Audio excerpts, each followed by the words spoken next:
All right, hello, folks. Hey, welcome back to the Nordhooger podcast. We've got a really cool episode for you today. We're talking with Peter Ryan. We've got also co-host Fjolnir here, and we're gonna be discussing a bit about Ireland.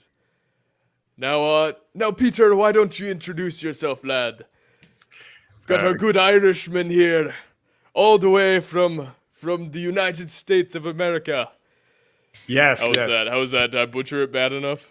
No, that was Yes. perfect. Great Irish accent. It's going endangered over there in Ireland. Good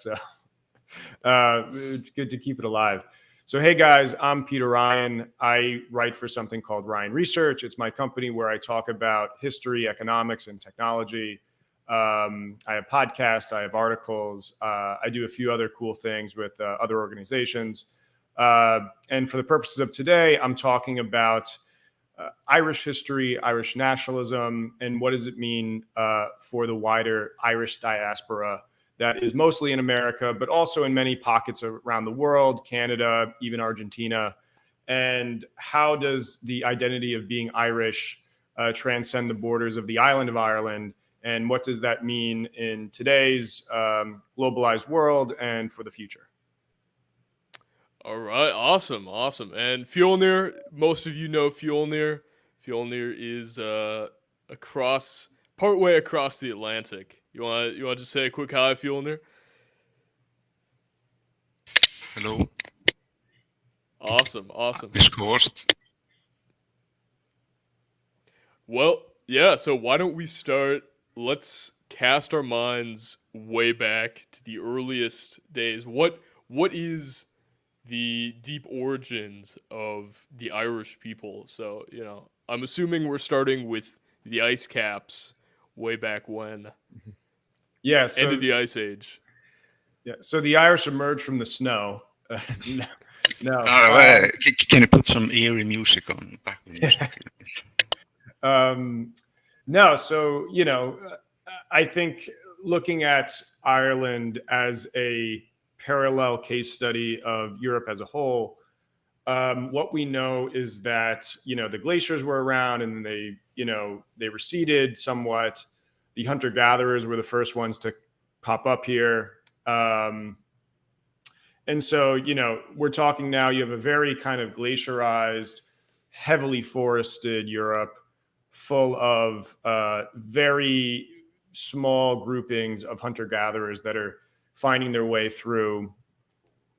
And they eventually make their way to Ireland as well.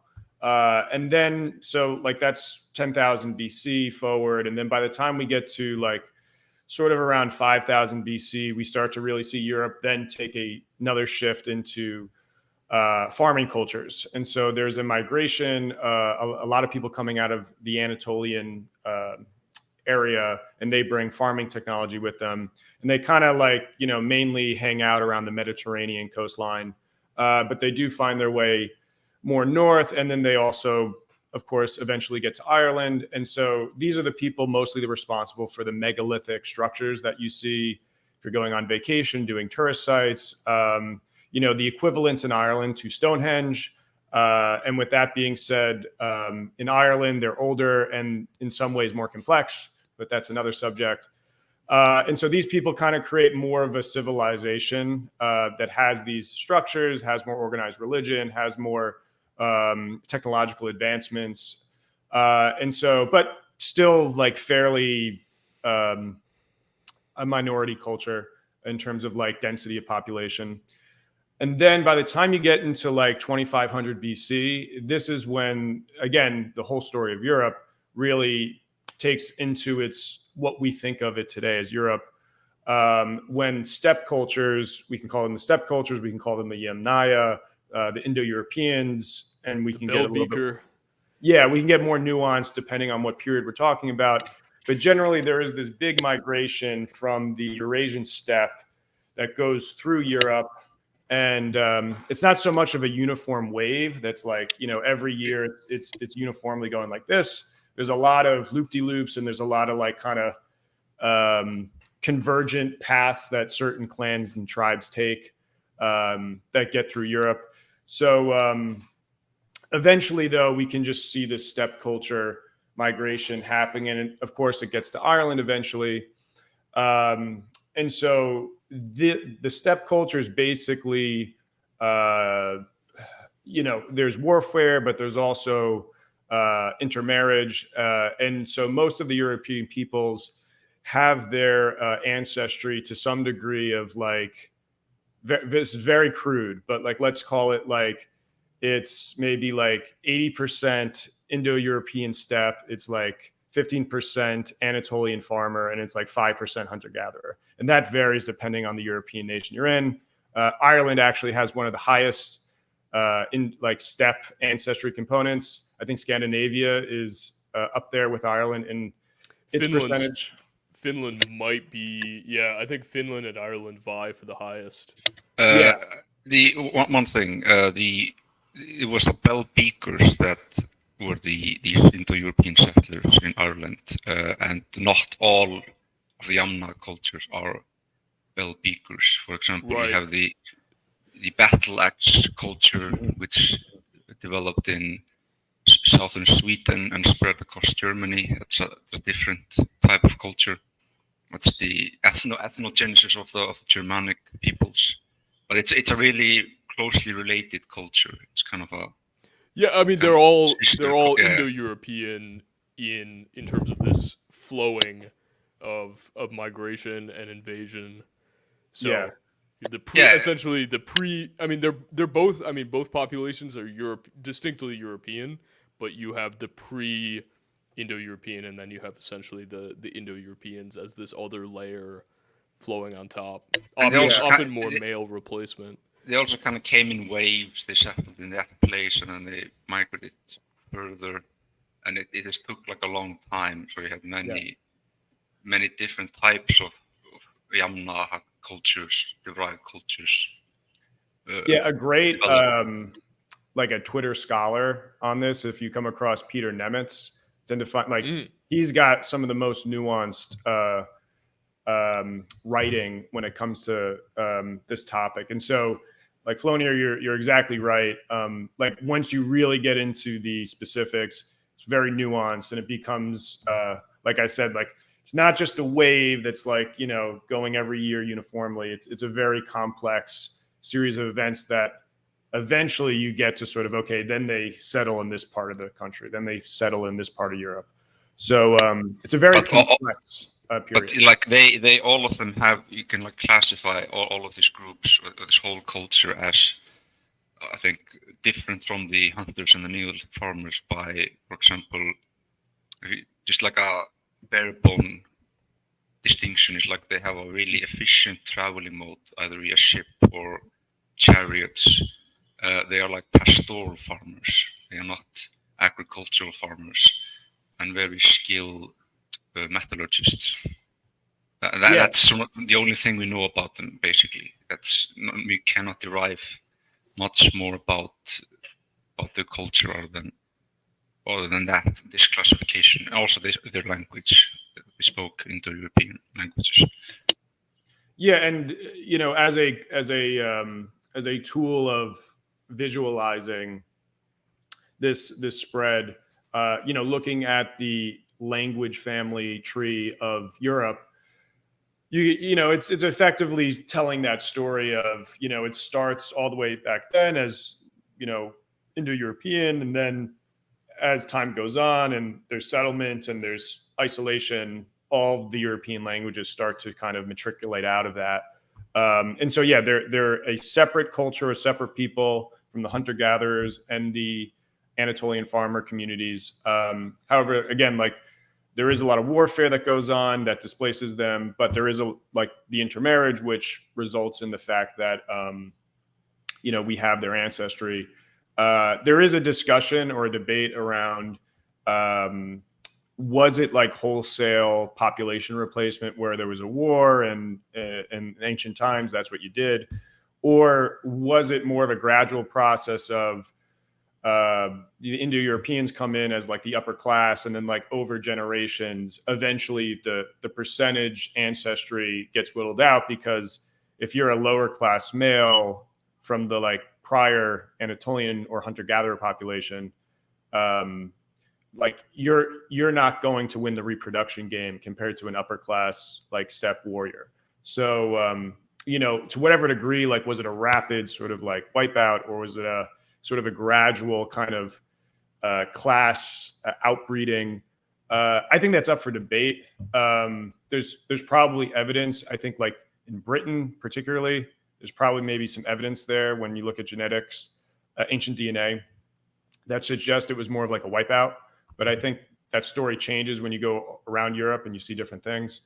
But anyway, so this is how we get with what we think of as Ireland. So it's this 25. You also mentioned hunter-gatherers. I just want to say that there is a theory or I heard somewhere that Scandinavians actually have the most hunter-gatherers in all of Europe DNA, which might explain, you know, the Holland physiognomy that you occasionally get. Yeah. If you well, the funny thing is too, that I wasn't as clear as on it first, but before the steppe peoples get there, like, again, there was the hunter-gatherers were the first, and then you had the Anatolian farmers that kind of like take over. But what's interesting is there is evidence to suggest that at some point after the settlement and dominance of the farmer communities, something happens where they have crisis, and the hunter-gatherers are able to like reassert themselves as sort of a domineering kind of like upper caste. And so like there's like a rubber band snap of the hunter-gatherers like coming back and kind of leading, and then the steppe warriors come in. So that's maybe how you get some of like the reassertion of hunter-gatherers in certain parts, whereas you'd expect from like kind of their population size, you know, they'd be a smaller component and they'd be like kind of ousted by the farmers. But that's how it is. And so we're talking about hunter-gatherers and farmers, and I quickly just want to touch this point, is that you were right. You mentioned they were pastoralists, and this played a huge role in sort of changing the dynamic and getting them across. You know, pastoralism gave them mobility. Pastoralism gave them, you know, more protein, more surplus calories. Obviously, you know, having dairy versus like grain as your primary diet creates a different like human being. Have you seen the research into ancient Han Chinese diets versus ancient Mongol diets, and how? I mean, Mongols were a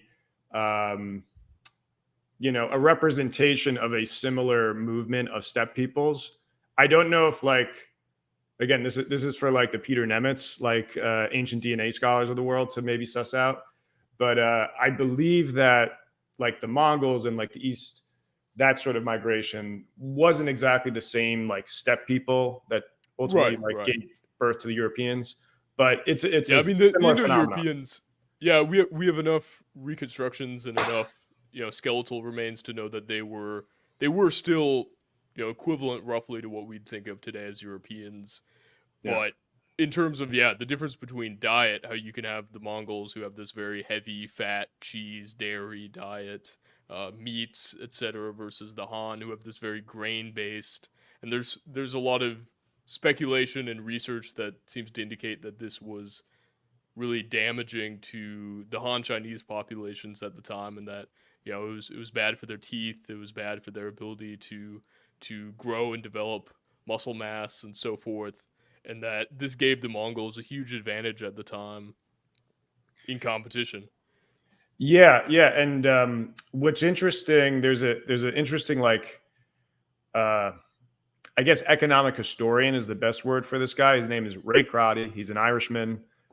He wrote a book about basically, again, this whole story of like how the steppe peoples moved into Europe, and then why Europe represents sort of this very unique culture to the rest of the world. And he kind of suggests it's individualism, and he defines that not in the way we define individualism now, but like he defines it as like compared to like ancient Egypt, compared to the ancient Chinese civilizations. There was this sort of collectivizing because of the economic modes that were going on. And so like if you have the Nile River and you have like the Yellow River, everything is dependent on this like very narrow band of fertile land on the river. And as a emperor or whatever autocratic system of government you have, it's very easy for you to kind of control that system. And naturally, that sort of system gives birth to sort of a surplus of yield from crops.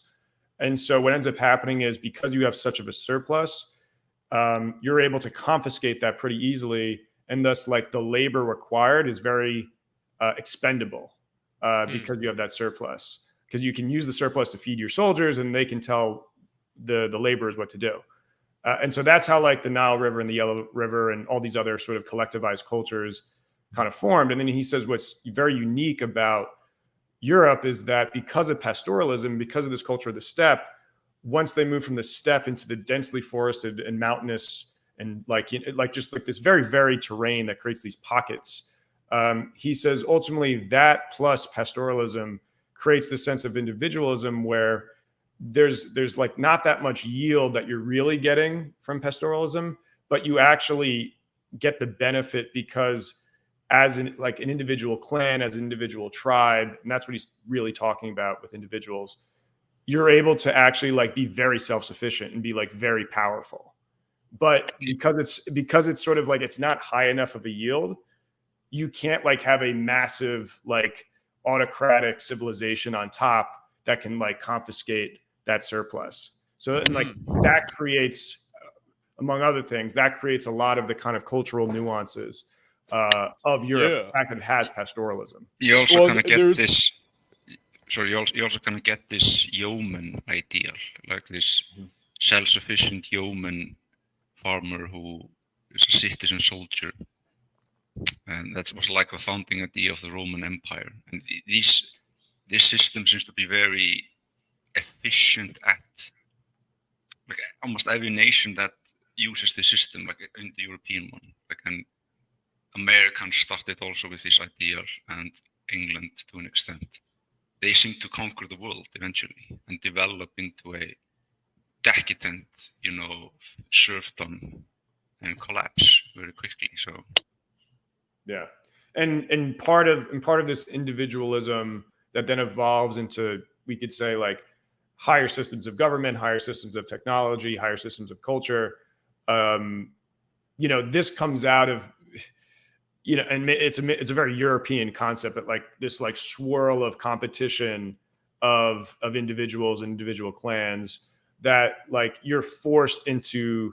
I have to think about how am I getting my cows through the winter, and so like there's of course like this winter hypothesis that produces the culture of Europe, but the way Ray Crotty discusses it, it's a very like common sense logical argument of like this is how it happens from this like very material vantage point. And so that's a huge component. I think like if you learn history, like the idea of like farming and pastoralism and hunter gathering, like you get it, it's aesthetic, but like you don't really understand the real truth behind it. So it's a huge component. Yeah, and a lot of this is to say that looking back through Ireland's history, and I mean, you get this with a lot of, Northern Europe in particular, the populations that have been there since roughly the arrival and the merging with the Indo-European populations, these have been, from what I understand, relatively continuous for the last roughly 4,000 or 5,000 years. And that's, I suppose, what we think of as the native Irish. Yeah. So coming back into Ireland, so like 2500 BC is kind of like a start date, and then I would say by 500 BC, like I'd say like start date 2500 BC, but like 500 BC, there's like no question. Like Ireland is Ireland, the Irish people are the Irish people. We're most, in terms of our ancestry, like modern Irish people and Irish diaspora are identical to the people of that period in Ireland.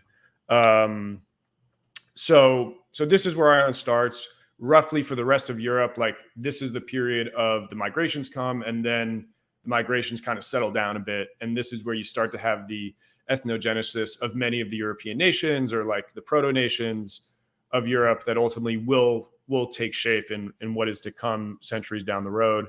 And so this is where we can think about as the real kind of founding of Europe period.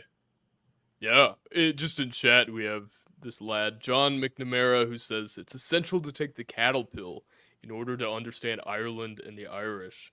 Do you want to enlighten us? Do you know what he's referring to with the cattle pill? Yeah, I mean, this is important for, again, for like all Europeans and their ancient cultures, because like pastoralism was, as we explained, so important. But, you know, cows were the currency at one point in Ireland. Like that's how important they were. You know, there's a lot of reverence for the cows in some of the mythology of Ireland, and we can get into more of that. In Iceland, it was sheep. The literal word for money, fé, means sheep. Just yeah.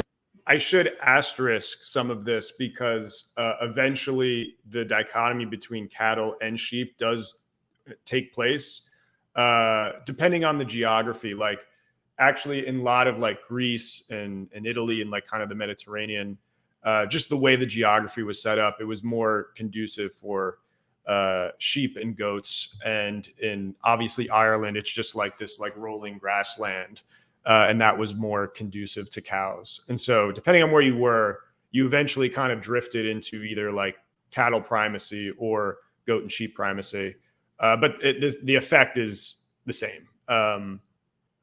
But so in Ireland, like in one of the mythological tales that talks about like Cuchulainn, who's like this big, like kind of Hercules figure in Ireland, like one of the principal battles was fought over how an evil queen stole cows. And this was like the biggest affront that you could do. So cows are important. And from Ray Crotty, we can explain that because, you know, they are the lifeblood. They are the reason that you have a civilization in these places. Yeah, and just while we're on the subject, chat is requesting that Fjolnir attempt an Irish accent. We got to hear this, buddy. Can you say top of the morning to your laddie, but Irish? I'm not doing accents. All right, they'll have to pay up for the accent. Yeah, it's a pay some money to hear it. I'm sorry. It's an exclusive. Yeah, that's gonna be an exclusive. Unfortunately, pay a super chat and a sentence for me to say. Otherwise, I won't do it. Awesome. Well, anyway, yeah, so we can kind of move ahead then in history and get a little more towards... Well, actually, first, before we move towards more modern Irish history and medieval Irish history, I want to find out a bit, what is some of your family connection? What was there a point in your life when you woke up one day and you said, "Oh my goodness, I'm Irish," you know? Did it have significance to you at a young age, or was that later in life when you started to recognize or take seriously the significance of being Irish, or being Irish in America, or being Irish American? What was that experience like? Yeah.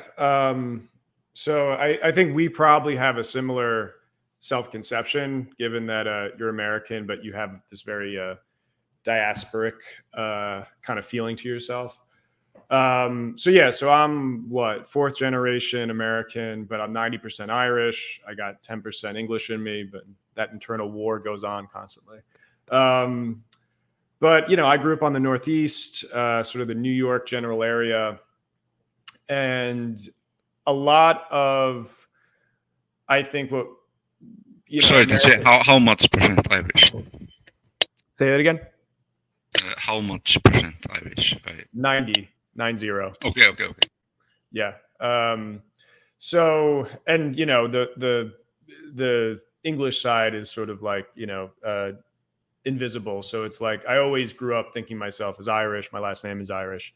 The communities I grew up in were very Irish. All the family connections I had were very Irish. But like in America, it's sort of a very subtle, implicit type of ideal. Like we have the gift shop decorations, we have the sort of stories we tell, the songs we sing, the things we buy. And that creates like a sense of being Irish, but in a very kind of almost consumerish way. Yeah. But it's in like some you could way, buy, if you buy the clothing or you buy the Irish trinket, then there is a bit of that kind of American feel of like, well, if I buy the thing, then that proves my connection to this identity or to this past. Yeah, I'm sure someone buys the Thor hammer necklace. And right, yeah. I'm Thor's strongest warrior now. Yeah. But I bought it on Amazon. Yeah. So I mean, like, that exists, and that took a different shape for the boomers as they came up, for the silent generation as they came up. Like all my ancestors came through between 1900 and 1920, effectively. So it's like 100 years of being in America and sort of dealing with like what America is. And so, when many ethnic groups from Europe came, they stayed in their own ethnic communities, their own ethnic neighborhoods. Religion played a big part. The Catholic Church created a sort of a social structure that were schools, that were the place you went on Sunday, the place you held weddings, the place you got together with your community. And many of the hierarchy of the church were ethnically Irish people. And so like you have the just like a first wave of migration that is like just super Irish people that are just living around their direct sort of like fresh off the boat co-ethnics. And then as you get through the silent generation into the boomers, and you kind of have this like, World War II, like war makes everyone a commoditized American. And then you have everything when it comes to the 1950s to the 60s of we make, the federal highway program, we make the suburbs, we give everyone a great job in a factory. All this kind of gives everyone this huge carrot to say, I'm American, I'm going to like kind of just like, kind of sublimate a lot of my like ethnic character, but that stays. It doesn't go away because it's like you live in that community. And then as you go on, you get into like the 70s and 80s. And what weirdly actually happens is that because of the Troubles, the conflict in Northern Ireland between the ethnic Irish Catholics and the sort of like dominant British Unionists, that creates so much turmoil and attention. And the Irish Catholics end up going to America and trying to raise a lot of money and support in America. And this actually creates, weirdly, in Irish Americans that are fading into the background. It kind of wakes them back up and creates all of this blossoming of sort of, I'm Irish American and I'm like a patriot for Ireland. So it's like a weird like 1980s like return. But then the end of history happens. The Troubles end. We have the Good Friday Agreement. And so like Northern Ireland goes quiet. And are you referring to Francis Fukuyama's end of history type philosophy? Or is there a separate end of history related? Yeah, that's what I'm referring to. I'm just sort of saying in general, like it's funny that the Troubles occur, or the Troubles end around the same time as the Soviet Union goes away. And so, yeah, there's Star this Trek feeling future becomes, maybe I'm like, Irish, but I'm there are Irish people in Star Trek. Yeah, we're all consumers in a giant shopping mall. Like that's what the 90s is. Like everyone is like, okay, we're all getting paid. We can all like shut up and just be happy we're getting paid. So that becomes the cultural ethos of America, and I would say also around the world for the most part in the West. And then, don't you remember Deep Space Nine? There was an Irish guy there. Oh, I didn't see. What's his name? He's in Next Gen as well. He's the engineering room. Oh, Scotty. He's the teleporter. No, not Scotty. He's the other guy. Is he Irish or Russian? He's a popular Irish actor. I don't watch Star Trek. He looks so stereotypically Irish. He's like the curls and everything. But just to wrap a bow on this, just to describe, like, this is the trajectory of Irish Americans. And so this is where like I find myself in as a, someone coming of age in the late 2000s. and then eventually realizing like, like seeing some stuff. Like I lived in New York City for a while, kind of the sort of exposure to a lot of different cultures and a lot of more assertive cultures makes you scratch your head on like why isn't my culture pretty assertive? Because like we have a lot of traits and attributes to like kind of assert. So like that starts scratching my head, and I get through a few different like ideological transitions in my head. But eventually like we all get to this like post 2016, like the world changes and now history is restarted and everyone's thinking differently. And so this is where like I start to think back and say, well, always implicitly, like being Irish was actually a fundamental component to how I self-conceptualized, the values I held, and like what I wanted out of the world. And the more I exposed to different cultures and to the globalized world, the more that like the fact that that was unique and the fact that you had to sort of foster that and continue that became more and more apparent. And then by through destiny or through like a fickle choice of mine, I did my graduate degree in Ireland at University College Dublin, and that really just like sank me in like full tilt for saying like this is important. There's like this whole history and again, like kind of using destiny as a word to see through and sort of see how even like all through Irish America's history, from like we peg it at 1840 forward, it does actually represent this like very solid, coherent block that has a different sort of guiding principle set than sort of, let's say, the white Anglo-Saxon Protestants that mainly settled America at first and dominated a lot of America. And so the question then becomes like, anybody can kind of be whatever they want. You want to be an American, go do that. Some people have more of an affiliation with that. People out on the frontier that were cowboys and settled it, like, sweet, you're an Amerikaner, go do that. Irish people mainly settled in urban areas, mainly the Northeast. And there's sort of a different zeitgeist that formulated how they self-conceptualize. And so that's where I found myself in.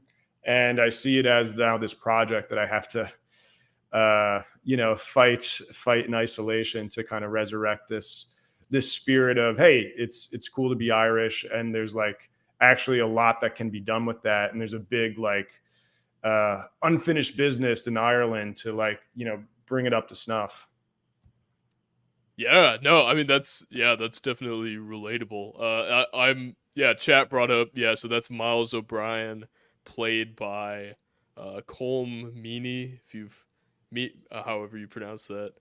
So I do think that character though in Star Trek kind of exemplifies the state of all these different ethnic groups in the 90s and 2000s, which is, they know that they're Irish in some like kind of back part of their mind. The character Miles O'Brien is supposed to be from Killarney in Ireland, in County Kerry, but he's like living on the Star Trek on the spaceship, and he's totally disconnected from all of that, even though kind of in the back of his mind there's a little bit of that connection. And it's like I think that's where all of these different European ethnic groups living in America or even in their own countries have been in for at least like 50, 60 years is, I think about, you can see this generationally too. Like if you look back at a lot of greatest generation Americans who have ties to, their countries of origin. So I think of like my grandparents and great-grandparents. It meant a lot and it was significant to them, their ethnic background, being Norwegian or being Swedish. Like that was a big deal to them, and they're like, all right, yeah, you are not allowed to marry anyone who's not from my nation.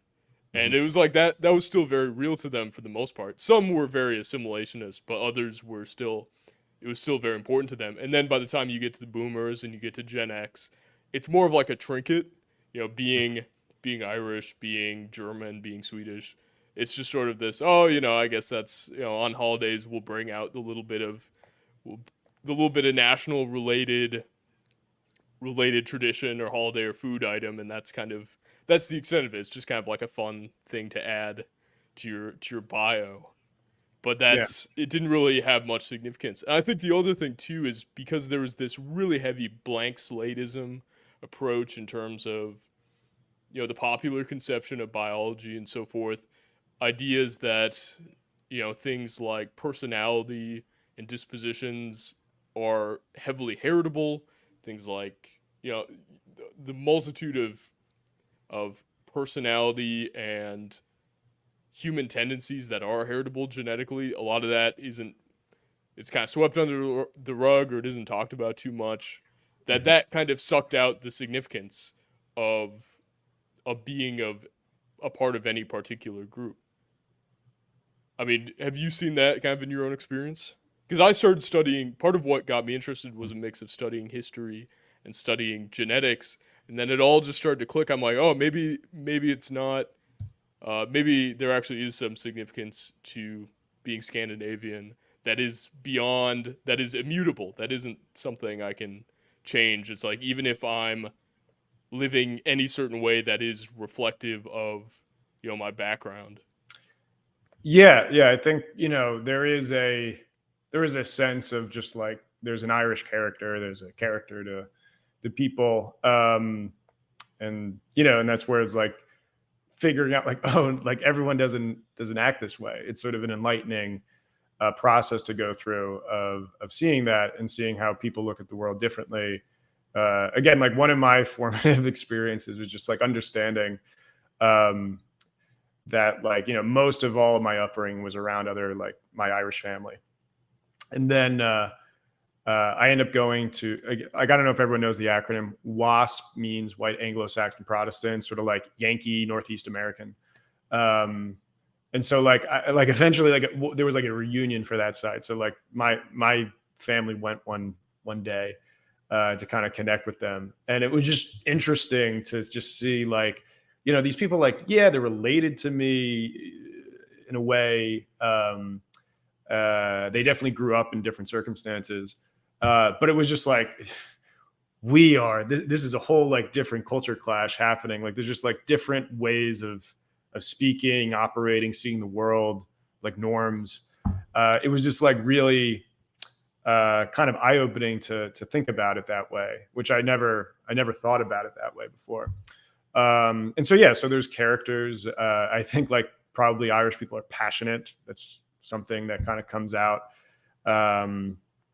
Like more so than the WASPs, you know, they're a little bit colder, a little bit more stern. And so you have that, but it's also like, you know, it goes into the stories too. It's just like, what stories were you telling your children? And like, what is the thing that kind of keeps like asserting, like, what's the dominant value you should hold? And so, like, I think that comes up a lot. Like one of the other formative experiences, and again, it's almost like you look back and you see like how weirdly the coincidences were. Like I played soccer a lot. And so like one of my best coaches I had, he happened to be like, just like this, like quintessential, like Irish American, like old guy. And, you know, one of the teaching lessons he gave me one day for whatever reason, he told me to watch The Quiet Man, which is it's a Hollywood movie, but it's with John Wayne, and he plays this Irish American that returns to Ireland. And like, there's a big like fight scene, and sort of like the point of the movie is like, you know, when you should fight and like dealing with stuff like that. But it's like the kind of like the point of what that story says about him giving that to me. It's like, here's an Irish American old guy passing down to like the young generation, an Irish story essentially, with like Irish motifs and Irish lessons. And like, that's how you should guide your life. And so, you know, that's probably like a very like also like abstracted, pulled from, you know, very far from the soil of like, you know, really organic, good, like Irish culture. But the point of the matter is like, it still holds that the stories we tell, the values we hold are different. And like, you start to see that, you know, you can either keep that going or you can abandon that. And it's something that we shouldn't be passively doing. Right. And that's what gets me a little bit kind of infuriated to feel like we're passively just like not thinking about any of this, and how it actually really does inform how we operate in life. Yeah, and it seems like, especially in America, there are kind of these two different courses you can take, and it's like one is this attempt to preserve your past national ethnic group and kind of revitalize that, and the other is to go out and forge a new ethnos. You could think of it as a more Pan-American ethnos or Pan-European ethnos, something that is derivative of the source elements, but is a new thing built off of that intentionally. But yeah, a lot of what you see is people just, yeah, it's not a factor that they're considering about. There's not the intentionality behind it, either to keep or to build something new. It's just sort of whatever happens. And you were talking about the mythos too, and it seems like so much of what the mythos is, and you can see it in your own life operating even on this subconscious way. You know, you hear this myth and then you end up embodying an element of it, of, you know, becoming John Wayne and going back to Ireland yourself even. So you are emulating it to an extent. And then you get this, but yeah, with the myth, what you seem to have is this, you could call it a psychotechnology. It's this set of tools that's pre-built for you specifically, or for your group, that's built to resonate with you because it's tapping into thousands of years of experience and wisdom and reflections on the nature of you and your group and your tribe. And it's giving that to you in this like pre-made way that's built to resonate specifically with your group. And what happens often when you're in America, if you're from one of these different European nations, is you're disconnected from the psychotechnology, from the mythos that's built specifically for you, that allows you to operate in this really adaptive and way that's in line with your character, in line with your being. Yeah, and I always tended to look at it eventually as, okay, like the whole idea of, let's say, like being Irish in the island of Ireland is predicated on, you know, at least 2,000 years of history. I would go farther and say probably 4,000. Yeah.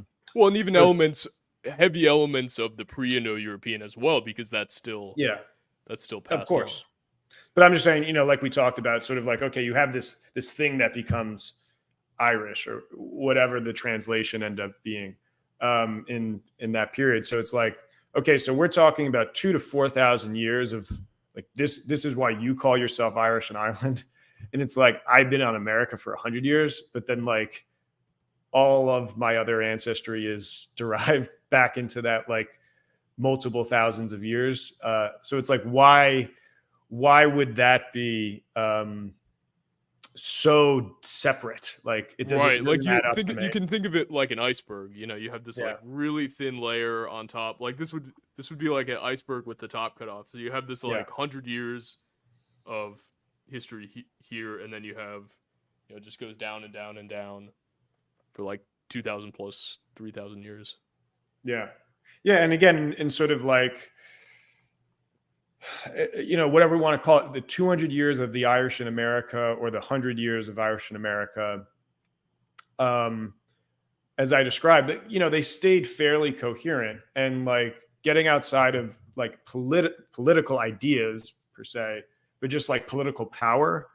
The Irish were a very coherent political power block, and we sort of have like a trope of them, like Tammany Hall, as sort of like a kind of corrupt, low class, like Irish political broker. But then like the Irish become the statesman when JFK gets elected, and it's like, whatever we want to call that, it was sort of this conflict between WASP and Irish. It was you know, that was sort of the fundamental thing that was going on. And so like, again, this idea, like the Irish totally kind of go into this like erasure into becoming American, like other European ethnic groups did. I think that's true only in so much as like everybody was getting rich relatively, and there were like these huge tectonic forces like World War II, social engineering of highway suburbs and all these types of things, Fordism. And again, the 80s boom. But like, again, many boomers got rich because they benefited from globalization of the third world from the 80s into the 2000s, mainly China, as being sort of like a college-educated white-collar workforce. And so like, if you're getting rich and like the Soviet Union's gone and all this stuff, and like, yeah, like shut up and just take your paycheck. What are you talking about? Like conflict like this. But the reason actually why like it's happening now in this past decade, maybe there's more of these like reassertion of separateness, is because like America's not doing that great. Everyone can see like, well, like the cities kind of suck. A lot of the, not just the cities, but like the hubs of economic power, whether it's in California or New York, like they suck. The universities suck. Like America is a little bit on the decline, and the world has fragmented away from the unipolar order of American hegemony. And now we have a multipolar order where there's regional blocks. And so the idea that like now America that made everybody shut up because they were getting paid, that's gone. So what is the carrot to like sublimate our national characters anymore? Right. And so that's why we're here. There was kind of this idea, and this was all, none of this was really spoken, but there was this idea with most of these immigrant groups that came post-Anglo, is the idea that, okay, we'll assimilate, but the reason we're cool with assimilating is because the values of America, the English values are, they're in line with XYZ sets of values that we're already cool with. So it's these Christian values in the case of the Germanics, the Scandies, the Germans, it's Protestant, so it fits in with that. Of course, there's more divergence with the Irish there, but it's the set that, all right, we're going into this culture that's an adjacent culture to us. It's sort of like our cousins. We're being let in by our cousins who have similar values, similar. And I just would say, like, I don't think that's not true. Like, I think there's a lot of obvious argument to like, like there were similarities. There was also like this pioneer, like everybody come, there's open land, kind of consensus to everybody that settled. So I don't want to take anything away from that, but I would go further and just say like even the Germans, and you maybe know more because you're from the Midwest. Like there was an assertive German like cultural movement up until World War I, and like again, you have a tectonic social engineering like event where it's like if World War I never happens, you might very well have a German-speaking Midwest. Oh, yeah. Oh, totally. I mean, in the Midwest, it was the dominant language for a while. And in the U.S. overall, it was at least as spoken as English at a point, right up until World War I. And then at that point, for obvious reasons, you don't want a population that's going to be closely tied to a nation you're at war with. Yeah. And it created this like very awkward choice for those like German cultural assertives to say like, well, we're American, like, and the Irish went through the same thing. It was this weird thing of like, we're super American, but we're also like super our own thing. And eventually, like when World War I comes around, that's when like, okay, you got to pick one. And so it's there's like an awkwardness to a lot of how these things ended up happening. But there was also a very like top down enforcement of American homogenization into sort of this uniform suburb culture. And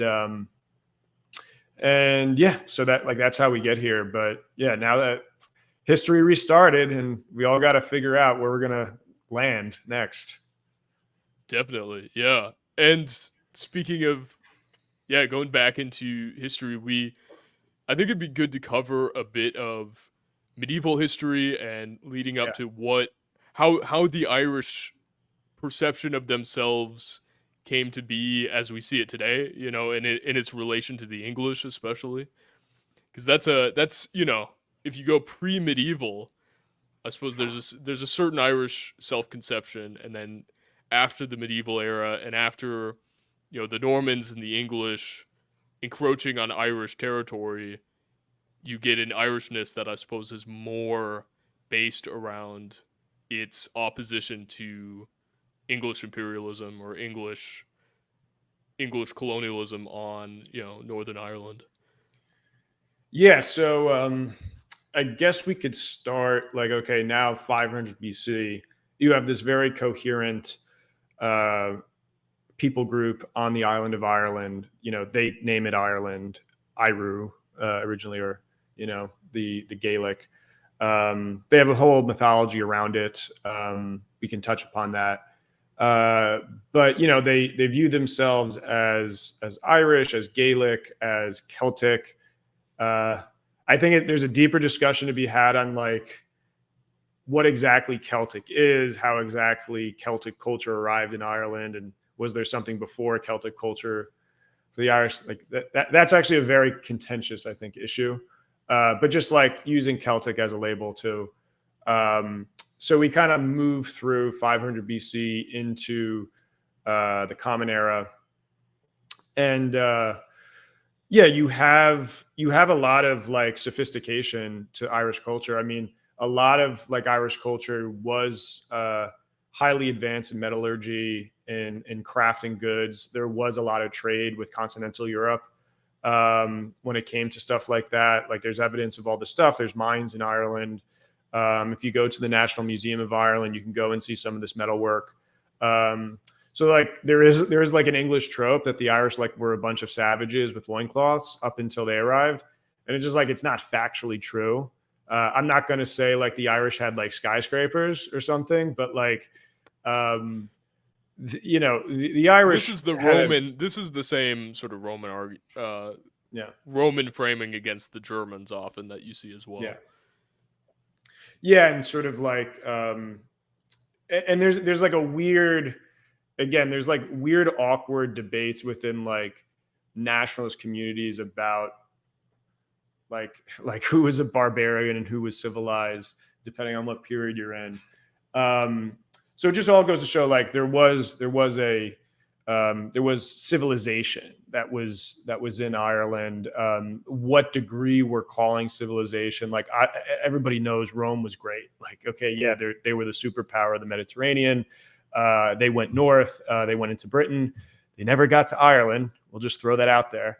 They never got into Scotland really, but it's a little bit different of a story.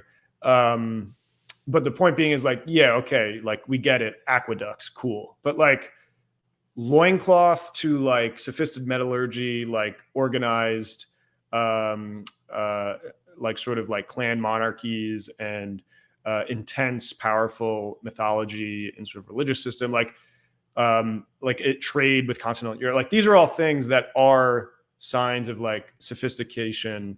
And so like that's where I would like press it back against a lot of chauvinism that comes from especially like the English perspective on this, and self-hating Irishmen. So like that's what's going on in this time. You have a lot of the myths that are coming out of that. I mentioned like Cuchulainn is this parallel figure to kind of like Hercules, and there are though a lot of like Irish isms to his story that are interesting. But then you end up getting in the 5th century, the patron saint of Ireland, St. Patrick, which we know globally for St. Patrick's Day. He comes and, very strangely too, for like European history. And, even if you're comparing what happened with like Charlemagne and, what he was getting up to, bringing Catholicism to the people, the trajectory of St. Patrick and Catholicism in Ireland is like surprisingly peaceful, surprisingly voluntary. It was just sort of this cultural absorption the Irish did. And one of the things that's amazing about Patrick as setting sort of the cornerstone is that he was very syncretic with the ancient Celtic tradition. And so you get this synthesis of Catholicism and Irish culture that doesn't seek to displace one another, but seeks to synthesize each other. So this is why, like, you have the Celtic cross, like as a conception. This is why the famous metaphor, which may or may not be true, but St. Patrick used a shamrock to teach the trinity of three leaves on one entity. And the shamrock was actually like a symbol of ancient Celtic tradition. It like represents like springtime revival. It represents a few other like sacred ideas. And so like it's just a powerful synthesis. Even like if you go around, there's these holy wells that are usually named after saints in Ireland. But like if you know the history, these were Celtic, healing wells or whatever you want to call them, and they've been layered over by Catholicism. And so that's where you start to get a next generation of Irish culture where it has this overlay of Catholicism, but it also is keeping a coherent and embrace of ancient tradition, and augmenting it, because obviously you have Latin and the written alphabet come in. And so like now you have a really flourishing written culture, because of course, before that, it was primarily an oral culture like many of the Europeans. And so you start to have a new wave of like written Irish culture. You have monasteries form. Monasteries are actually a technology, and they represented these, not just like writing the Bible, but also these bursts of knowledge and knowledge transfer. And they were huge economic hubs. And so you really have this ascendancy of Ireland into a new era. And that takes us right up into the Vikings, which I would say like that's where we kind of get into this, like the Irish are always fighting the invader mentality. Yeah. And I mean, that's a very, just thinking about the Irish mentality and their relation to the English versus, let's say, the Norwegians and the Danes and the Swedes' relation to some of these other powers. It's like the only, I mean, correct me if I'm wrong, Fjolnir, but really the only time that the Scandinavian nations or, the Nordic nations have really had an issue with being encroached upon or invaded from the outside is Americanization, which happens, at the end of World War II. And that's a very soft version of that. I would actually the Icelanders have. I mean, don't you have your own history with the English, though? Yeah, I mean, hello, can you hear me? Yes. Yeah, sorry. Yeah, I would actually say you said in your, like, it's a very good wording that Catholicism did not like destroy the pre-existing culture; it synthesized and evolved it. So we have to make a clear distinction between synthesis and corrosion. Like culture is always evolving and keeps synthesizing new stuff, but it's still the same culture. I kind of dislike when there is this, logical attempt at to distinguish various cultures. I mean, it's okay to try, but in the end, it's more like a song. You cannot you can try to classify each note and measure the decibel heights in a very scientific manner, but an authentic culture and a nation is a direct experience. It's something that you cannot clearly classify, and obviously the notes are interchangeable between things, are interchangeable between cultures, just like all the notes are interchangeable between all the songs or the orchestras, but you can only experience it directly. That's my point, and that is why it's more real than anything else, really. So the Irish just have like a different orchestra than the Germanics and the English. For example, English are Germanics, but that's a different story. So. Yeah, and that's geography as well. I think Ireland is an island off the coast of an island on the edge of Europe. So just naturally, there's like different structural forces that will affect it than other parts. But yeah, that's sort of the uniqueness that a lot of people also don't see. It's that synthesis like really in truly to the meaning of the word, happens in Ireland. And it happens, like, again, I always read these texts and I say, like, it's amazing how peaceful this process was for that time period. Yeah. So, and that was unusual for it to be compared to the rest of Northern Europe. Well, it was quite peaceful here as well, but there was still the looming threat of the king invading the country and getting rid of all the pagans. So.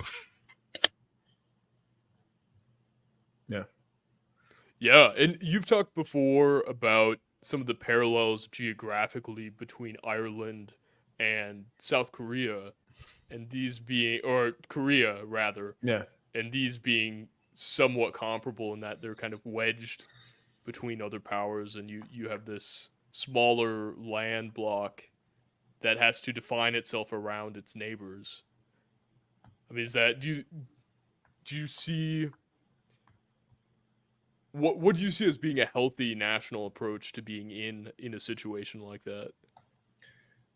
Yeah, I think there's reality to the world of being a quarter of the size of your, adjacent, national neighbor. And so, like, it's like tough luck. Like, sorry, bro, you're born 5'6", deal with it. Like, it's kind of like that. Like, go lift. Like, it's sort of like, we have to scale that. What's that? Take the dwarf pill. Just dwarf. Yeah. So it's like we just have to scale. That sort of like, we know kind of life is, has disparities. And so that occurs on the national level, but that doesn't negate the fact that, like, there are nations, they're separate. And, like, due to the weird currents of history, I'm very Heraclitean when I think about history in terms of, like, this river. And, like, the river also can have streams that bend and swirl, and some streams are bigger. And so it's like, this is how nations work. And so, South Korea is a very, interesting thing, in terms of, like, size-wise, it's similar size-wise to Ireland. It's like a peninsula. Ireland's an island. It has mainland China next to it. It has Russia above it. It has Japan, which actually kind of maybe has some more parallels to South Korea, but, it has what was like the Empire of Japan that occurred. So it has, like, all these forces. And of course it has America come in. And so, like, amazingly, like, why did the South Koreans, and again, you can see this with a lot of the East Asian nations, like, why? Because they were folded into the American world order. Like, why didn't they become the same as, like, the West, in the fact that they just, like, totally denationalized themselves? I think there's a few different reasons for that, but I think they played the game well. They figured out that, okay, we're going to have this, like, far-flung imperial hegemon that can balance the power for us. And, we will also, like, stay, kind of nationally coherent to, like, argue our own national interest. And that's what the South Koreans did. Like, they went from dirt farmers to, Samsung in 50 years. Why is that? They have a huge economy. Why is that? It's because they. And then K-pop was a huge mistake. What's that? And then K-pop. Yeah, and then K. Well, huge yeah. They should be dirt farmers again. I'm sorry. Yeah, and you could, you could look at your it mic. Like Fiona, I think your mic is your mic might have switched settings or something. My mic. Fiona. Oh. Switch settings. It's popping. It's popping a lot. Don't worry about it. Don't worry about it. So anyway, you could look at that like a double-edged sword of like is K-pop like a kind of a weird outside force that's like distorting their cultures, or is it like they're just asserting now their like advanced culture of supremacy across the world? Like, who knows? But I think there's power takeover. Yeah. It certainly dominated Twitter somehow.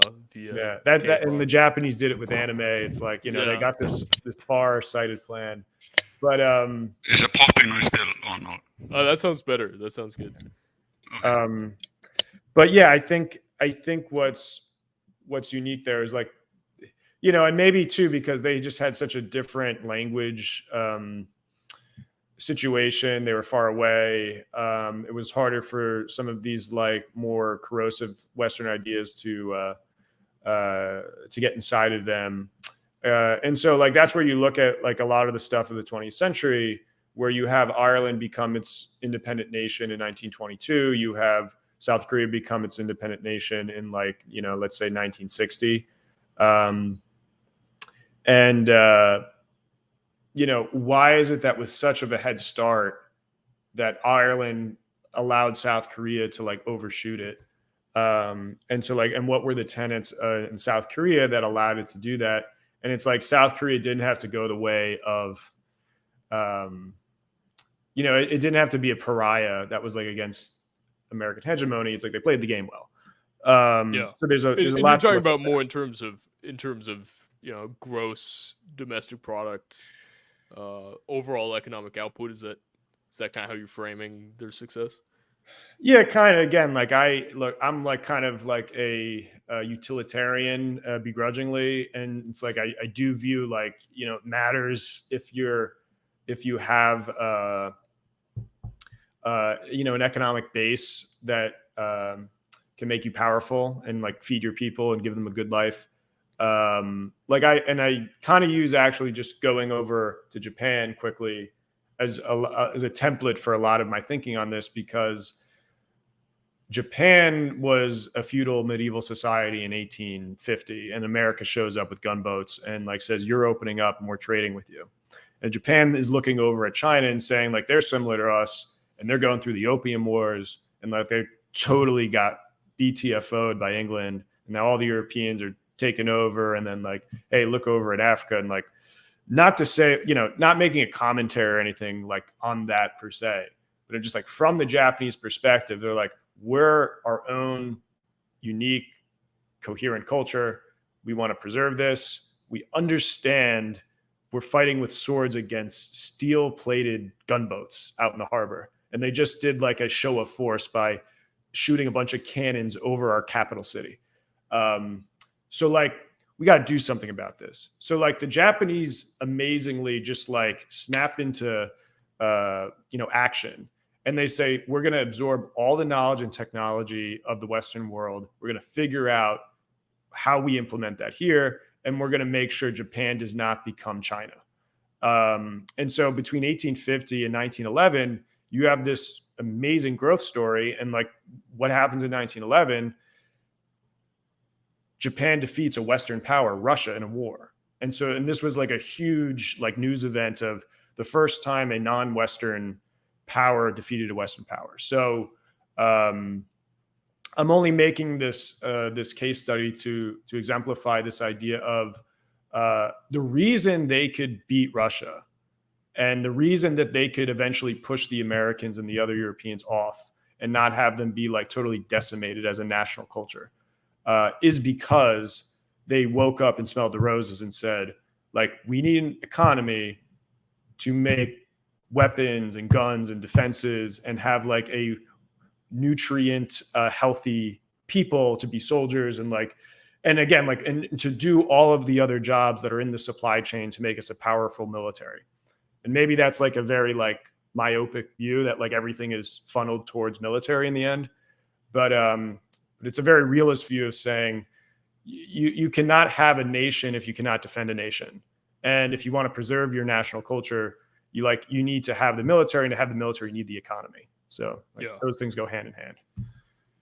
Well, and it also kind of comes down to, I don't disagree. I think that's totally accurate. I think part of the issue that in the modern Western world, that when we're looking at economics, a lot of what we're seeing seems to be smoke and mirrors. Mm-hmm. So we're not, in terms of say, maybe we have high food output, but the quality of that agriculture is very low.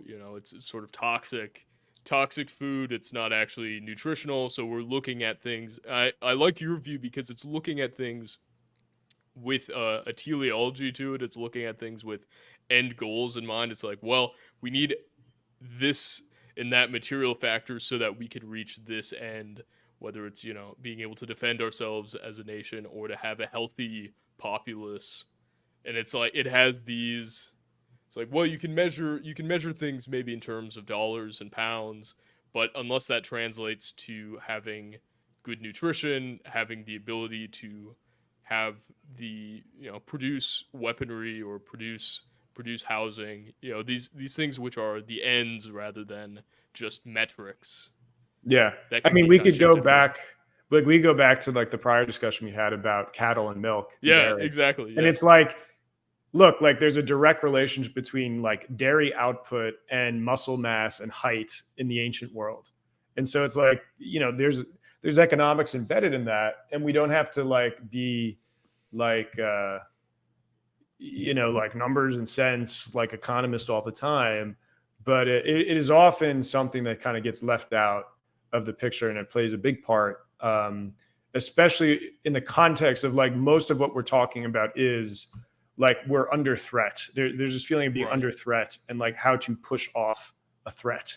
And, Well, and how do you Yeah. and how you define wealth is a big part of it, because Yeah. some people might define wealth by the ability to have affordable flat screen TVs, whereas maybe cattle's a better indicator in terms of the things that matter most, Yeah. or having land, being able to have measuring certain resources versus others. I would personally, I would view something like cattle as a better indicator of a person's wealth than the type of entertainment devices they have, or some of these other, or like cheap foods. Yeah, well, I would encourage your viewers that are interested in these like national histories and concepts, that like within economics, like we're so used to this, like you're saying, this abstracted thing, and it's sort of like this meaningless stuff about the price of TVs. There was a very strong tradition in economics that has a few different names. I tend to go with protectionist, as I think most people can understand what that means. It's also called nationalist economics. So it's like right there in the name, you kind of know there's affinity. Another word for it is the German Historical School of Economics, because there's a lot of Germans that were sort of writing about this. There's a famous guy called Frederick List, who kind of represents like an avatar of this like wider movement. Mercantilism, neo-mercantilism is also sort of a name bandied around. But the point being is like, if you're interested in like stuff that's not this stupid, the price of TVs equals how wealthy you are, reading into the National School of Economics, the Protectionist School of Economics, that is where the real definitions of what makes a wealthy country are. And they would define wealth as what is the productive power of your country. So it's not like, are you getting TVs at a low price? It's, can you make the TVs? Can you make the tanks? And like how efficiently can you make them? And so it's all about starting one step back. It's not consuming based. It's production based. Fascinating. Yeah, no, that seems a lot more level-headed. No, that's really interesting. Yeah, and then I guess tying some of this stuff back, do you think the Irish framing, because so much of Irish history for the last really 1,000 years has been formulated around this all right, we got to protect ourselves from the English and figure out who we are in relation to the English. Do you think some of this might be and you did talk as well on one of your streams about even the Celtic Tiger, this sort of global economic revitalization as being an indirect means for the English to homogenize, whether intentionally or not, homogenize Ireland. Am I explaining that right? Yeah, so there's a little bit more nuance to it, but sort of like as Ireland gets into sort of, their economy really develops like in the 80s. So it's like, Ireland did an okay job from 1922 to 1990. But it was fairly stagnant, and people have a lot of criticism of it. And then there was this thing called the Celtic Tiger, which is a name derived from the fact that the East Asian economies like South Korea developed at a rapid pace and became industrialized.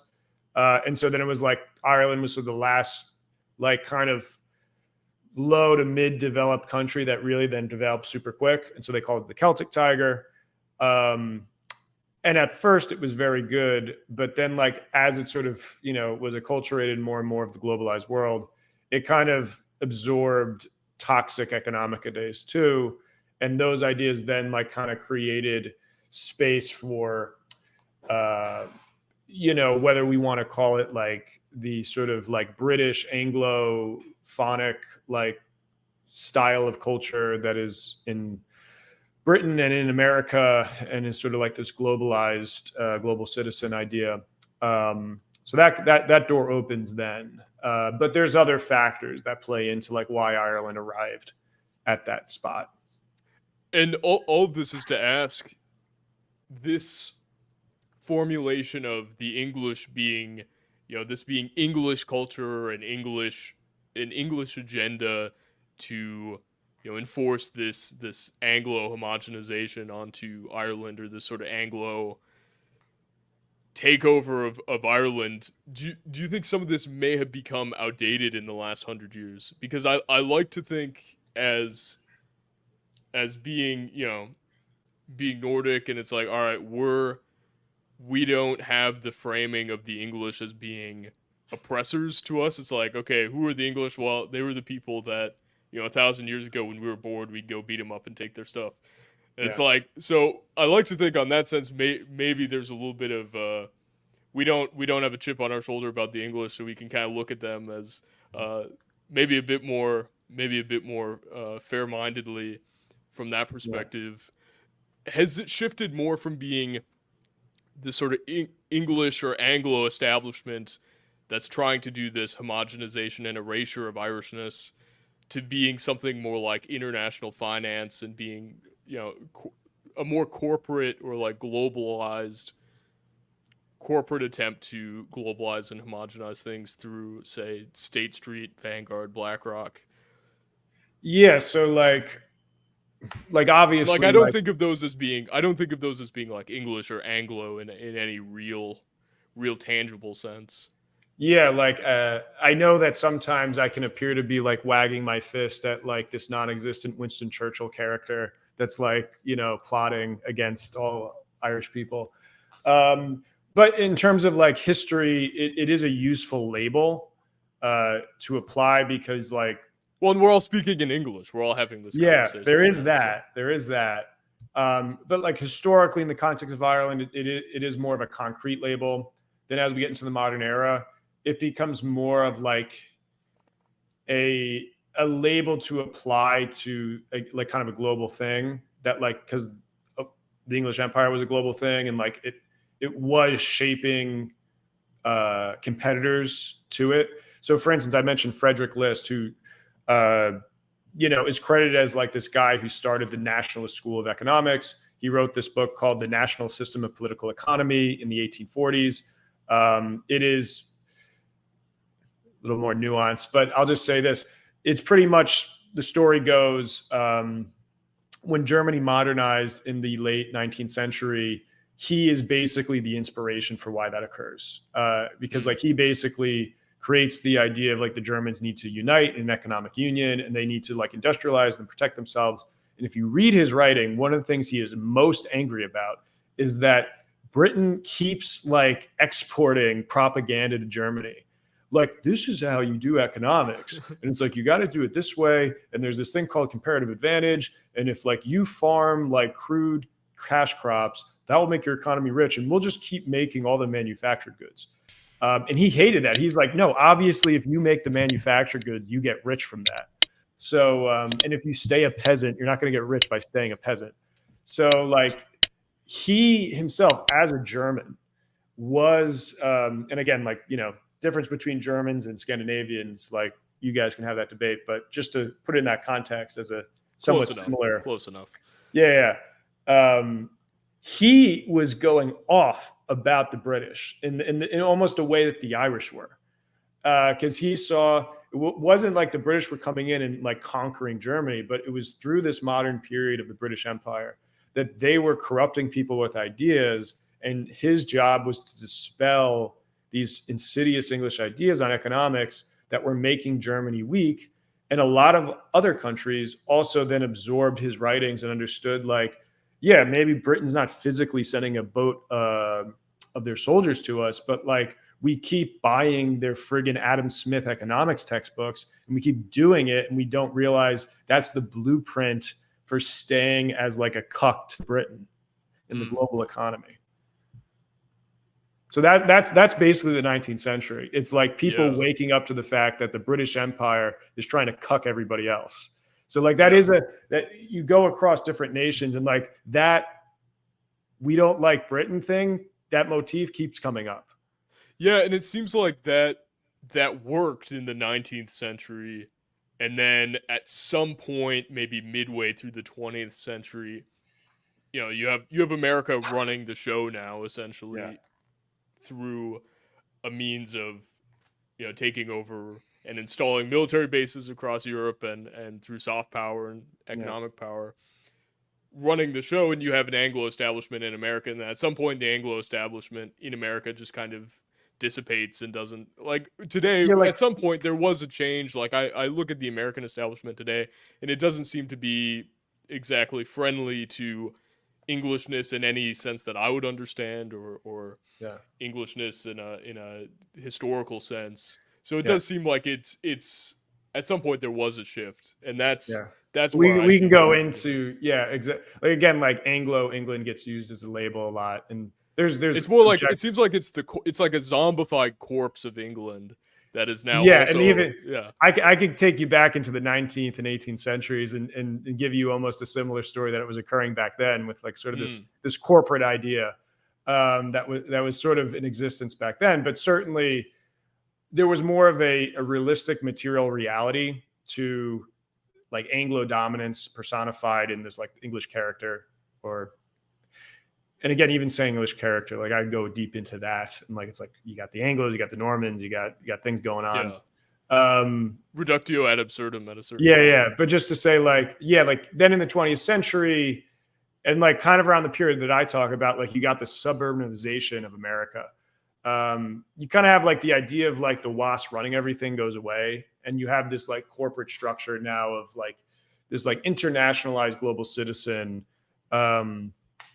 This is the zeitgeist that controls America, or whatever this Western civilization that we have ourselves within. And so so you're right. All empires are forced to adopt this control mechanism, like no matter where they came from. Like the Romans had like a cosmopolitan citizenship because they were an empire. So the even though the Romans themselves also had a strong ethnogenesis and a knowledge and a strong identity, as well as the English. But like there's an argument that I think Tolkien made an argument, like true England died with the Norman conquests because it became like too much Latin influence, basically, from the French. Yeah. Well, in Fjolnir, you shared a video with me this week by Russell Walter about Roman history, and you get this interesting picture that develops there, where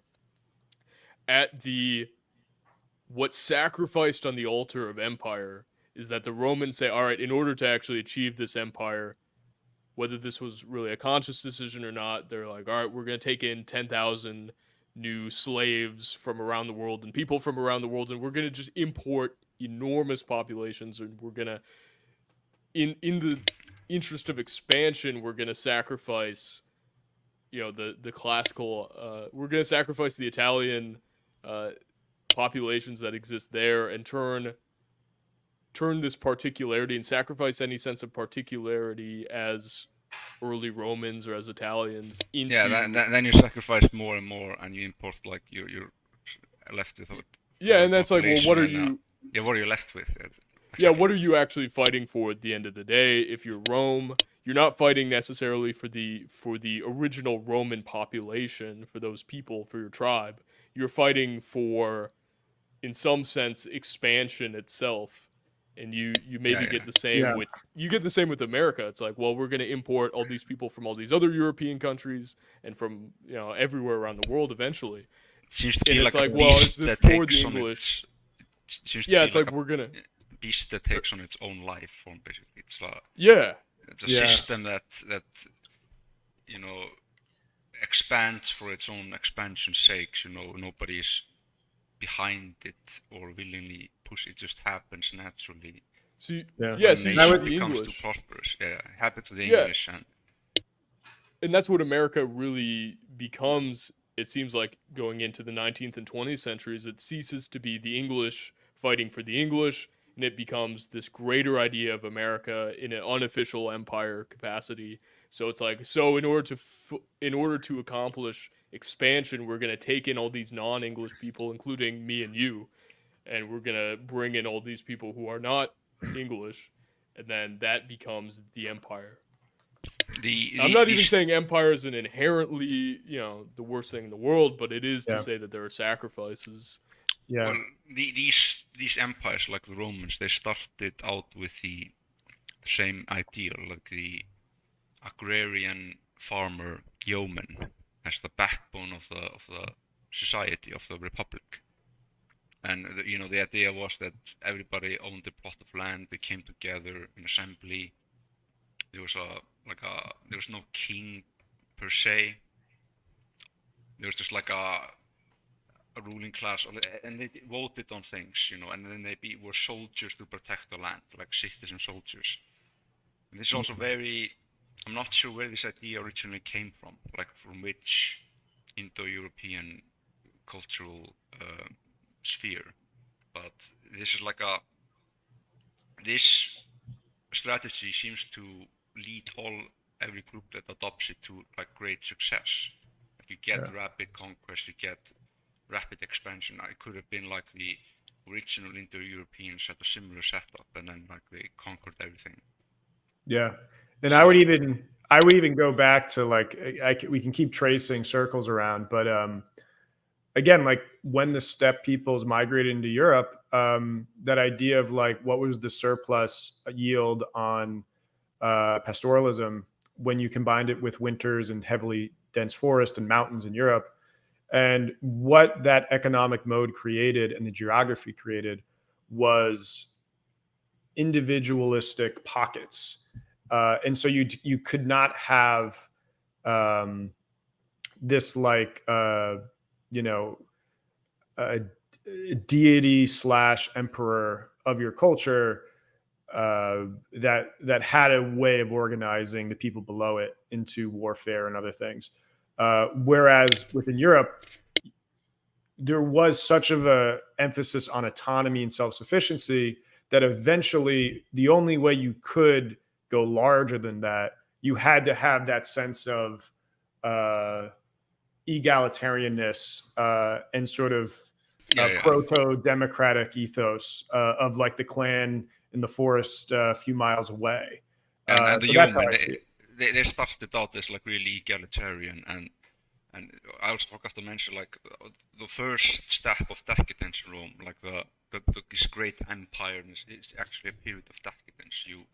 Because they started shipping in slaves that undermined the yeoman, and he couldn't sell his produce. He could sell his produce for a lot less because now everything was done by slaves. The nobility started buying up all the yeoman land, and you had these mega farms that were like bread baskets, and then you had them more of them abroad, and the slaves were working on the farms, and even the managing the farms were slaves, and all of these mega farms were run by just some few nobility in Rome. Exactly what is happening today, except on like a larger, more complex scale. So you're not producing anything yourself anymore with your own labor. And this seems to be like, this seems to be the core problem of there's this shift into elitism, and there's this idea that there is this elite, and that it doesn't take the shape of like there's a national interest anymore. There's an elite interest. Now the elite can be anything, and the elite eventually becomes anybody that is servicing the goals of the elite. And so and this is where I take a somewhat controversial opinion on European history that probably some like traditionalists might take umbrage with, but I look a lot of the period of like absolute monarchies in Europe as actually a progressive elite force, similar to like what we would describe today as like the BlackRock and like corporate globalization. It's like before, when we had the idea of monarchies too, like we were talking about essentially our grandfather leading us. And so eventually that needs to scale a little bit more, but like that principle still is what's happening. It's like, this is someone that is like really incentivized to make my life better. That's why I follow him. And on top of that, as the father, essentially. yeah, it was a very literal sense to like, eventually it gets a little abstracted, but like, it's literal. Like, it's not like, oh, well, there's this wise and like, you know, divine mandate. It's like, no, he's your grandfather. He gives a shit about you. And so like that keeps extending out to like, okay, like cousins and second cousins and like the populations grow and everything.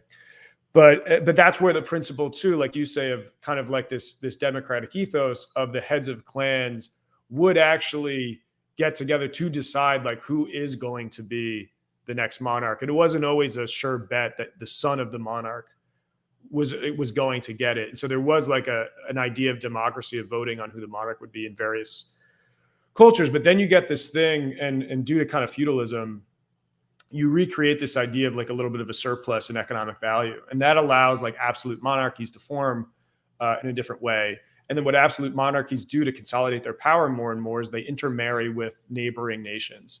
And so this is where like no one talks about this idea that like the monarchies of Europe, European class. Yeah, they become totally like we're a different nation now, like essentially. And you people that are of a particular nation, like we don't have the same interest. And so this is where I don't understand why people don't bring this up about like the French Revolution often enough. You know, King Louis, he was Austrian, like ethnically, like he was mostly 80% plus Austrian. His wife was all Austrian, and they were fighting in real time a war with the Austrians and the Germans. And Marie Antoinette, she was cousins with one of the leaders, and they were writing letters about how they're going to screw over the French people in the war and basically reassert them into power. So it's like this is a whole national dichotomy that's occurring between the royals of France, the national conflict of war between the Germans, the Prussians, the Austrians, and the French people. And everyone just writes it off of like, oh, they were just totally atheist and progressives, and they were the wokes of the 1790s. And it's like, that's not really what went on. And there's a lot to be said to this idea of how absolutist monarchies start to replicate this system of like elitist ideology that it, like you said, like happened with Rome. And we see it happen with America, where instead of it being like based on English interest, instead of it being based on American WASP interest, it just takes the form of this abstracted elite interest, and it becomes totally disconnected from a national ethos. Yeah, I would actually say that this kind of elitism is like a decadence, like it's a period of decadence in a nation. So like a centralization of power and like the more owning less and the few owning everything, basically. Can you speak up a little bit? Just I didn't catch that. Yeah, I have a really crappy microphone. So how's my audio quality now? You're good now. Yeah, I was just saying, this type of elitism. I think a certain politician talked about this. This is kind of a, nationalism, for example, is a reaction. Like, it's true to an extent that nationalism is an invention of the 1800s, it's to counteract this kind of elite decadence. This kind of a centralization of power, the decadence of the elite, to carve, to get rid of the machinery and to go back to the original ideal of the nation. That's also like Caesar figures are trying to do, and all the stuff. They appear, but they are necessary, and the system, this kind of complex anti-fragile system, always end in that type of revolution. Yeah, that was what I was going to say. Yeah, it's that's what we totally read that period of history wrong. There was certainly this idea of like progressivism that was baked into that, but like there was so much as well as this return to a prior period, this reactionary sense of we have to, like, there's traditions we're abandoning by like embracing the royals, but then like it gets flipped of like, well, the royals represent real tradition, and it's like, well, not really. And again, if anyone knows like royal like morality too, it's sort of like, they're not always getting up to the best of hijinks. So what you happen in the 1800s, like there is a new version of nationalism, is what we can best describe it of, that comes to bout. And like as that goes on, we can say, okay, well, nation states basically take over, or you have like a neutered constitutional monarchy where the monarchy doesn't really mean anything, and it's a nation state with a republican conception of itself. And so like, well, doesn't nationalism kind of win, and we kind of return to those values? And but no, like there's an elitism that forms again, and it takes the vessel of a nation state to kind of propel itself. And as we see today, through various tectonic events, there's been a lot of social engineering and economic factors that have led to this conception of, an imperial American-led hegemony across America and Europe. You also said that interesting tidbit in your article that like nations exist, but they can exist without a nation state, but nation states cannot exist without nation. But sometimes I would argue that you can have like many, like more than one, or you usually have more than one nations under the same nation state. So that's very, very common. Yeah, it's not a thing in Scandinavia, fortunately, but I think our ideal is like it's best for every nation to have their own sovereign nation state to exert their own biospirit and power process in the world. Mm-hmm. Because otherwise it's mostly through elitism. Well, there is also this idea too, to do a little devil's advocate here, because I do definitely see what you're saying about how if you have a class, they all intermarry together, they all hang out in the same social circles, they're all like first cousins with each other by the time, especially like even leading up to the First World War, they're all writing like, oh, dear cousin, I'm so sorry I haven't gotten to see you for the last month, as you're off in Russia and I'm in Austria-Hungary. I want to let you continue for sure, but like just to put another like point on that is like a critical thing that happened like in the late 19th century was the Americans that got really rich from developing in like the Gilded Age and all that. They, as like these rich capitalists, start marrying British aristocrats because they want to like elevate themselves. And so you see, even though America is like such a republic, and it's like super like bourgeois capitalist, and it's like very disconnected from the idea of monarchy, and it's built on the opposition to monarchy. It eventually starts to interbreed with the monarchy and recreate this idea of like an absolutist elite group that is sort of aligned with no national interest. Churchill's an example of this. He's half American. Yeah. Okay, yeah, now you're getting my noggin jogging there. Yeah. Yeah. Just to kind of hit on the point I was before you destroyed my point, decimated it before I could say it. No, I'm kidding. Yeah. In theory, there are good reasons, of course, for having marriage alliances and for having a class of people that has. Because you can look at it one of two ways, and maybe it depends on the degree of separation from the common people.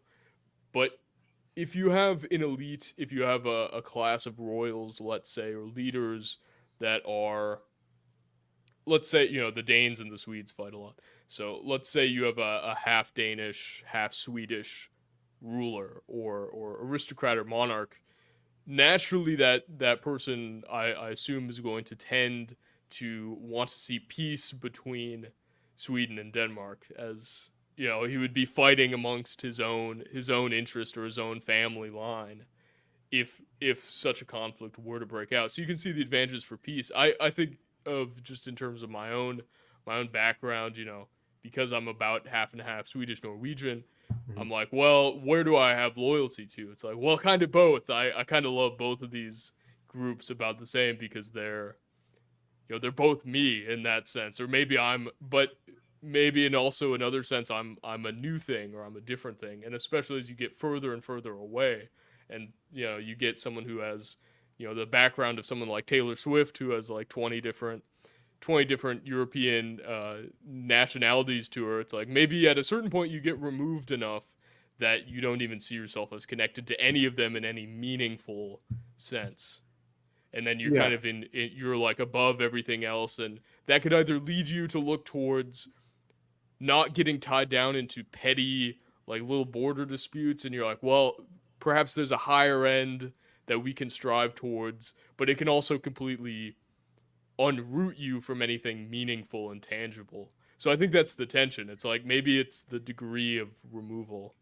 What do you think? Yeah, and it's all contextual, because it's like, and again, I'm a bit ignorant of Scandinavian history, but I assume that there was a uniformity of like economic development or like, you know, conquest. It doesn't seem like in the Irish case, it was like England, Ireland. It seems just more uniform in Scandinavia. So even if there is like an alliance of some sort, like the contextual logic to it might not produce the same results. Whereas the contextual logic of like Ireland and England is that, like, even though like, hey, like, you know, British Isles were similar, and it's like, we don't have to be so autistic about it. Well, it's even in the mythology of the, you know, Germanic tribes. If you read from Roman sources, they viewed themselves as one people. You know, apparently they had some boar or something had a son, and that son gave birth. That guy produced 3 sons, which were the progenitors of the 3 main tribes. So they viewed themselves as one people, and they were just like different tribal groups or confederations. But this is always how they viewed themselves. And I also imagine in England, it is a very interesting case that when the Vikings arrived, they tended to live very close to. They just migrated close to the Saxons. And the Saxons, there was no issue between these 2 communities, like not as you would say, like between the Saxons and the Irish, not even close. That's because they were so similar. It's like the degree. If you look at the Angles, I think they came somewhere from south of Denmark or some place called Anglia, or like, I can't remember exactly where they came from, but they spoke a language that was very related to what the Utes spoke, or the Danes, and then the Norwegians. So they could almost understand each other, and they were separated. Their degree of separation was less, I think, than at the time that the Icelanders were separated from the Norwegians. So it would be kind of like to the English or to the Anglos or the Anglo-Saxons, it would kind of be like a bunch of Norwegians mass migrating here. I mean, it wouldn't be that much of a difference. It creates some issues, but most of the issues were like the religion, basically. Like if you had a bunch of Norwegians moving to Iceland today. Yeah. Yes. Yeah. And like, it wouldn't be that much of it. It's not like, nowhere near like the Poles that are migrating here, for example, or totally different ethnic group that we cannot relate to, whatever, you know. Yeah, and so like there is the there is the real similarity of like, you know, what is the true separation dates and how perpendicularly evolved have the cultures become. That represents some, like, this is where like Scottish people and Irish people, it's like we have more in common with each other than like Anglo-Saxons, because like Scottish people are just Irish people separated by let's say, I think the migrations that created Scotland was maybe 700 AD. That's when it started. And so like Scotland is land of the Scoti or the Scotia, and like that was the Roman like proto language term for just like Irish people in general, like because the migration was from Northern Ireland into Scotland, and that's why Scottish people that identify as like national Scots speak a Gaelic variant, and that like so like then there's like the lowland Scot language, which is just a, you know, rudimentary version of English, like if you look at it. So it's like there's two different types of like Scottish people. There's the Highlanders, which are the Irish, and then there's the Lowlanders, which are like a combination of probably Danes and Anglos. And so like you're saying there, it's like that's why it's like, hey, let's do a Celtic Union. Sweet, we'll get Scotland as they're trying to be independent. We'll add Ireland to that. But I would say going back to like maybe more of like, you could say it's an economic context.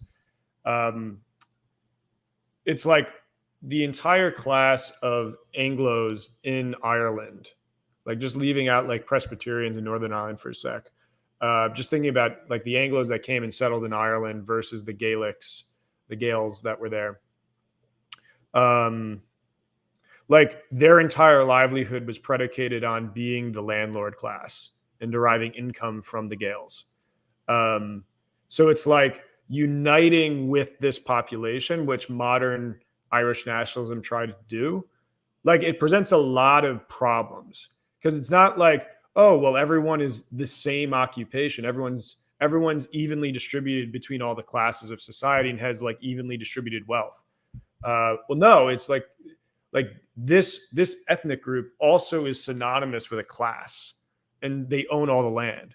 So, you know, if they're just left in charge as like the wise monarchs or the wise, you know, Senate that's elected because like they're by the virtue that they're landowners, you know, it creates a bunch of conflicts of interest that they can't be expected to rule justly.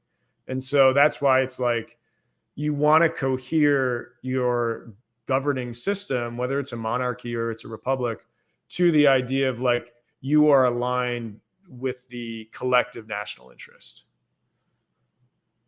This was between the 16th and 17th century, right? According to your article. Say that one more time. Wasn't this between the 16th and the 17th centuries, where the Protestants moved in and basically confiscated land from the Irish peasants? Yeah. And so if we want to also just kind of return a little bit to like the Middle Ages to kind of like review that period to dispel some notions, like happy to do that. Like I think we left off at the Vikings when they first got here. Yeah. The good old days. I was going to mention that some in the 14th century, like the intermarriage between English and the Anglos and the Irish were prohibited from like beyond the pale, so to speak. That area was controlled by the Irish to preserve the heritage. So that's very interesting. Can you tell us anything about that? Yeah. So and this when you like look into the reality of history, it makes the polemics of Irish nationalism maybe a little like less potent. But there's truth to it. So it's like the Normans come, they take over England, and they take over the Anglo-Saxons. And then about 100 years goes by, and a group of Normans that were kind of a little rebellious, who they called them like Cambro Normans, who were sort of like around Wales. And, they kind of went off on their own accord, not on the auspices of the Norman King of England of the time. And they teamed up with an Irish leader, and to essentially come in as mercenaries to help him win against this internal national conflict within Ireland. And so you kind of have like some civil wars occurring in Ireland. One leader's like, "Oh yeah, you think you can beat me?" He calls in the Cambro Normans to come help him out, and the Cambro Normans then go, "Kind of like it over here. Like, let's set up shop." And so then the Cambro Normans are kind of like getting spoils of war from this. And then also the King of England is saying, "I don't want these. We don't need a separate kingdom of Normans setting up on this island where I don't have control of them." So it basically forces the Norman King of England of the time to officially like take over Ireland. So it is kind of like a funny, like almost slapstick like way this process happens. But eventually, like, it's official that the Normans come in. What actually does end up happening is, like, in the period of time between the official recognition from the King of England of like sovereignty over Ireland, kind of, and when the Norman invasion first occurs, there are all these conflicts of basically like you have these like warlords of the Normans, like, again, conflicting with the Gaels. And so what the King of England actually does is he institutes a treaty, which actually like sets up sort of a decent settlement to the conflict, and gives Normans some land in Ireland, and makes the Normans respect boundaries and like all this type of stuff. Shortly thereafter, though, like the Normans break that treaty, and so like, and then because like they keep breaking the rules of the treaty, like it keeps creating a feedback loop where the English king has to like come in and bail them out, and it just creates more and more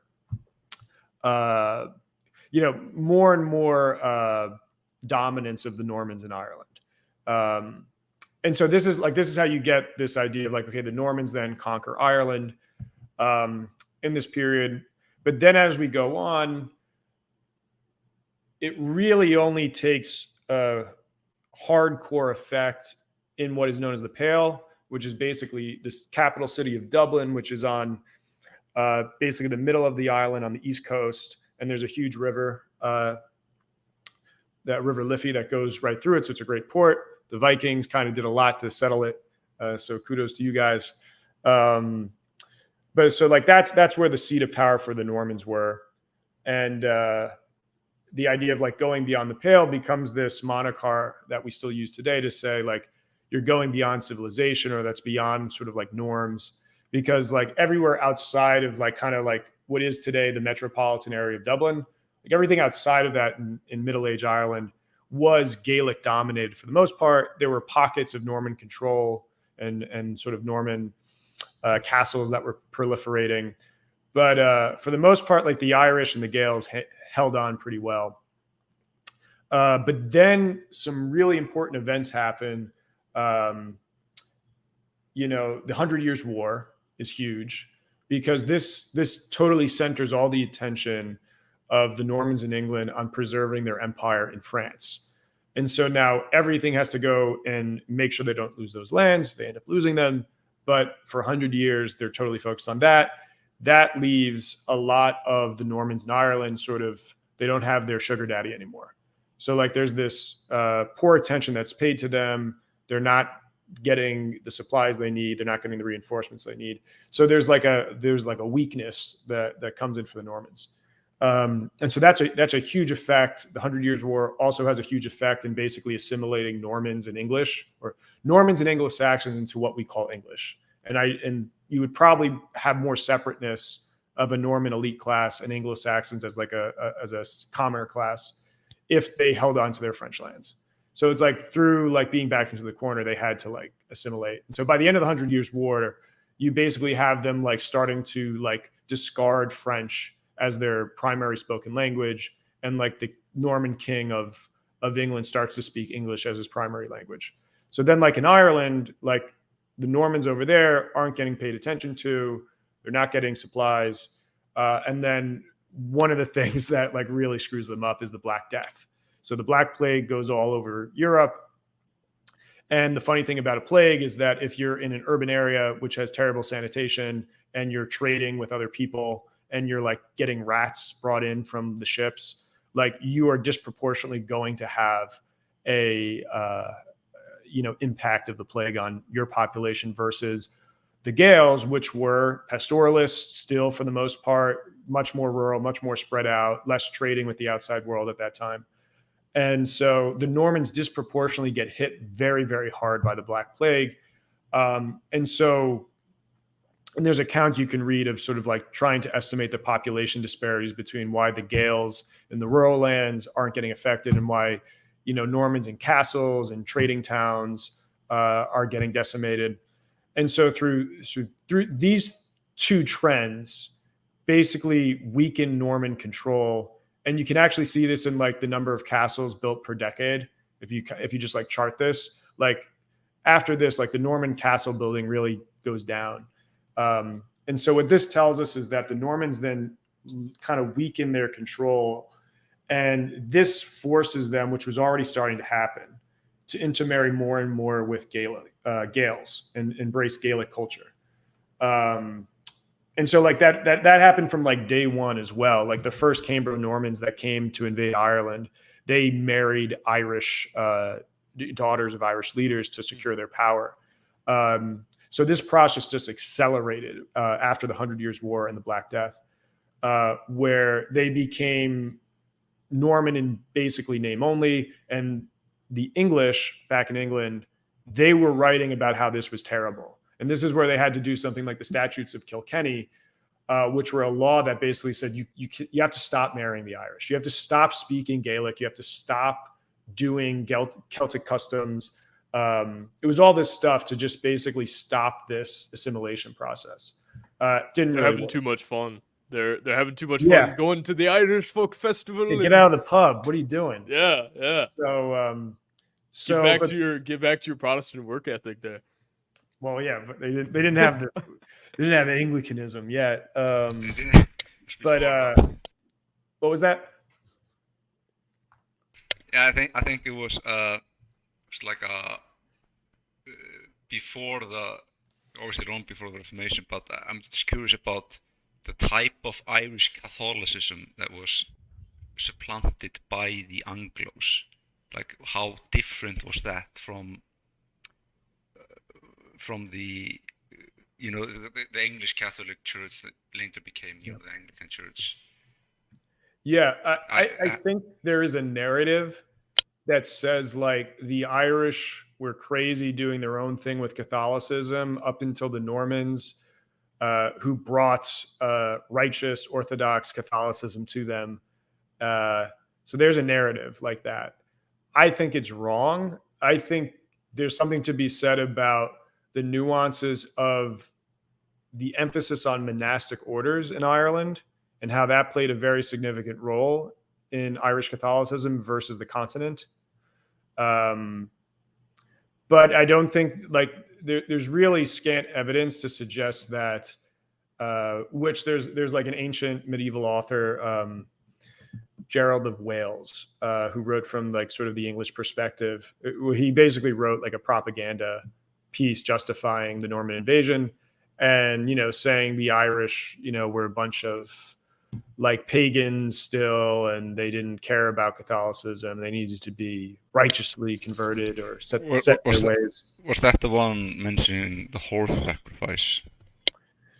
Yeah, that might have been the text that example comes in. And certainly like, going back into ancient Celtic tradition, like we can find evidence of that. But to say like they were doing that after they all converted to Catholicism in the 5th century, and they're the ones responsible for converting the Anglo-Saxons in England to Catholicism, and were largely like the hierarchy of the Catholic Church in England.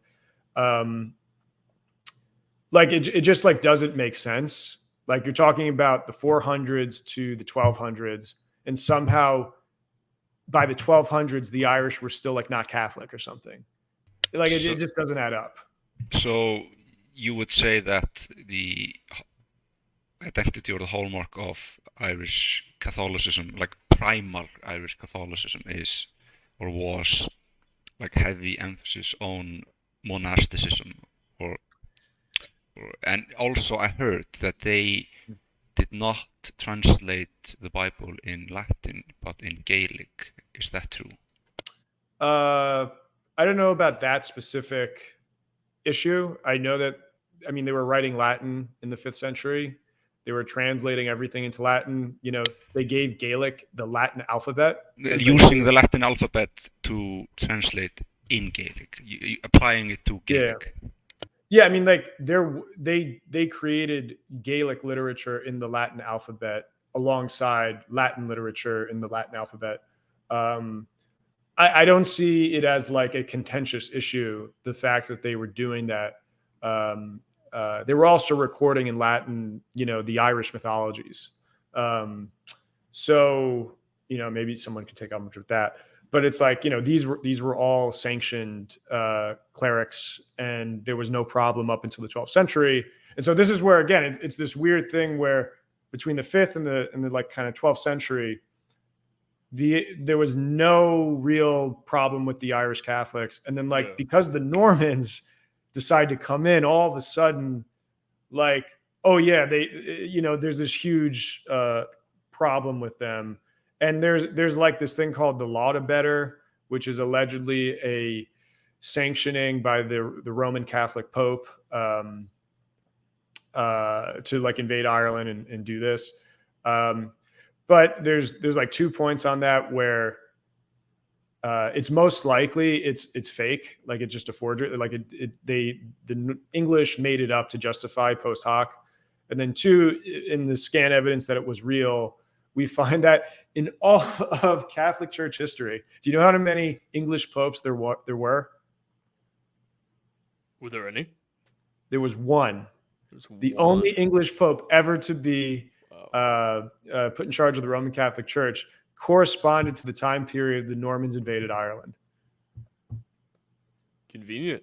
Yeah, was he English or was he like Norman English? I don't have the evidence to suggest either or, but the evidence is there to say he was super friendly with the King of England. Like prior to him being Pope, super friendly. After he was Pope, super friendly. And so, like, if we concede the fact that letter did sanction the invasion to Ireland, it's sort of like, it's weird that we don't talk about this only English Pope happened to be in place at that time, and then thereafter, the Irish are making constant pleas to the Catholic Church and the non-English popes that, of course, you know, it's basically all Italians thereafter, or maybe a few Germans, saying the Normans aren't like abiding by Catholicism by any standard. Like, and they're listing out things, and they don't have good morals. Like, even on like sort of the, you know, the sort of knightly rules in warfare, like they're breaking those. And so, yeah, the Irish, there's this one blip of like trying to say the Irish weren't real Catholics and they were doing a weird non-Catholic thing, but calling it Catholic. And yeah, I mean, you always find excuses for example, like pagan traditions, like harmless ones, always get synthesized into the church, and always have been. Yeah. And the bad ones either get pardoned or like special plea or banned. For a good example for an Icelandic, when we became Christian, is we were allowed by a special pleading to eat horse meat. And I think that law today still exists in the Vatican. It's like, you cannot eat a horse unless you're an Icelander. I think so. Somebody mentioned that. So it's still a Catholic law. Yeah. Fascinating. So, I mean, it's obviously a pagan practice, but yeah.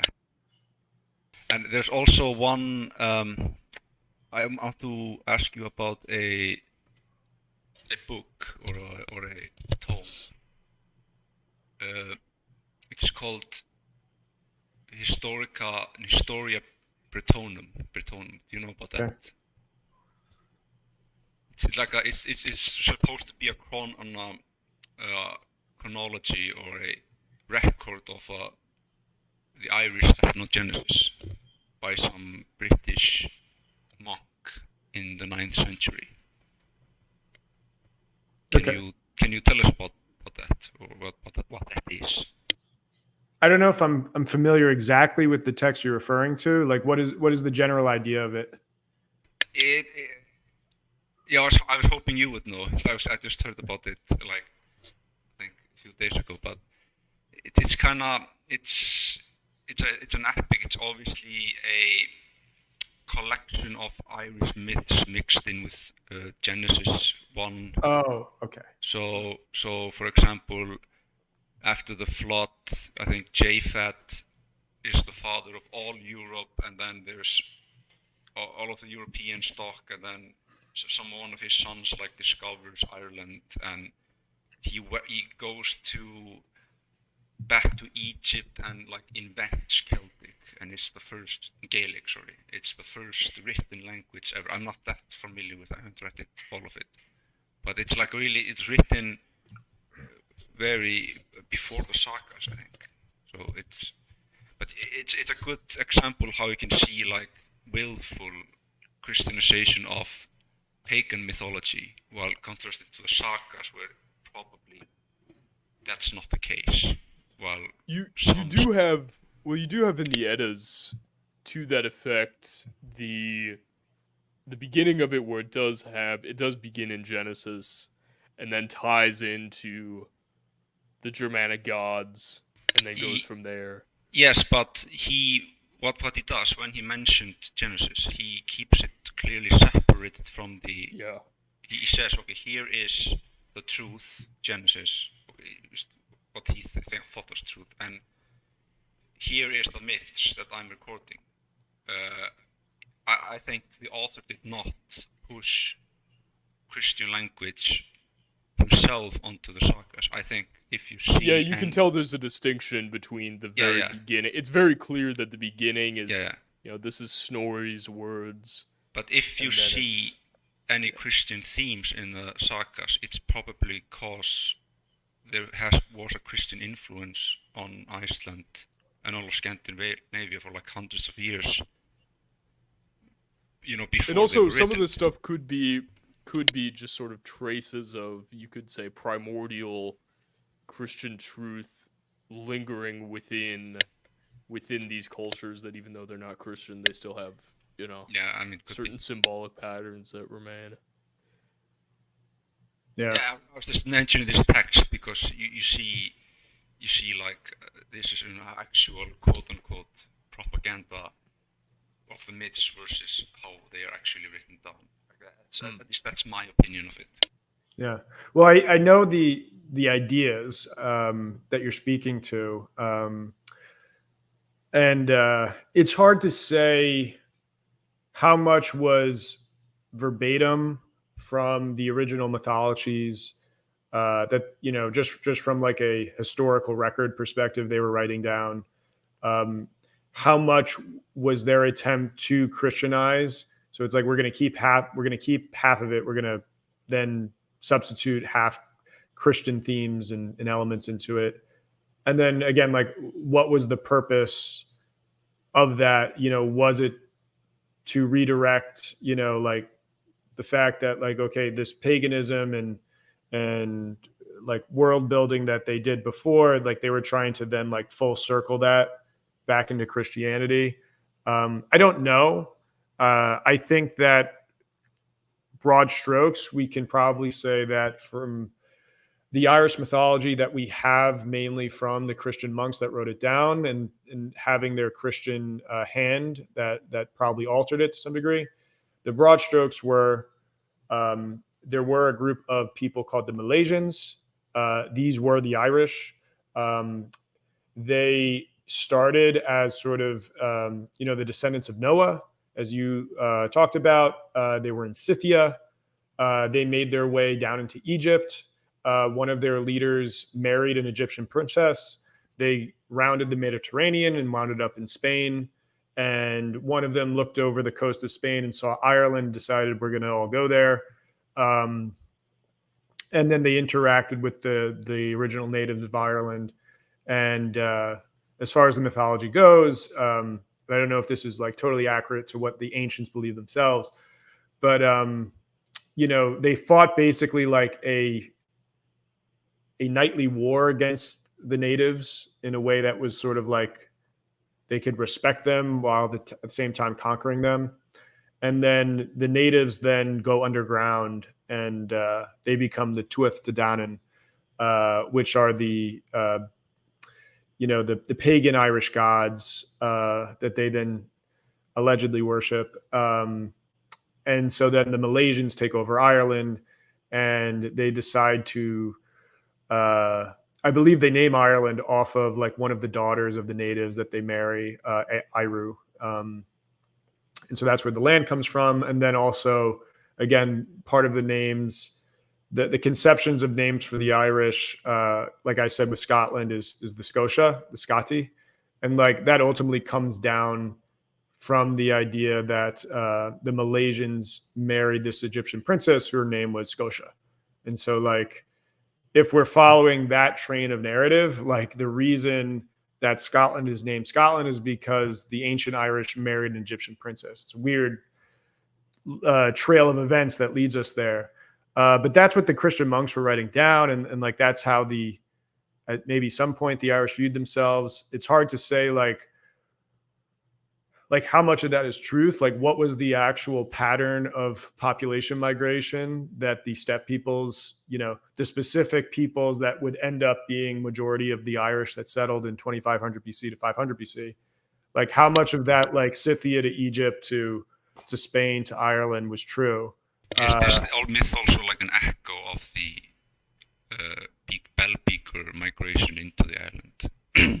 And the natives, they like represent either the hunter-gatherers or the farmers. I mean, who knows? Yeah, so it's like obviously the natives who built the megalithic structures, they would appear to be like the way that is described as the Tuatha Dé Danann. Like they were very sophisticated, and there was a lot of value to their culture. And so if the Irish were to get there and see that there was this pre-existing culture there, and they saw these monuments and they were captivated by it, like that's how that mythology would come into itself. And again, like I tend to think like the theories of like total wipeout of populations isn't exactly true, because like we have the ancestry, and I think the course of events is male warriors moving across and intermarrying with female natives.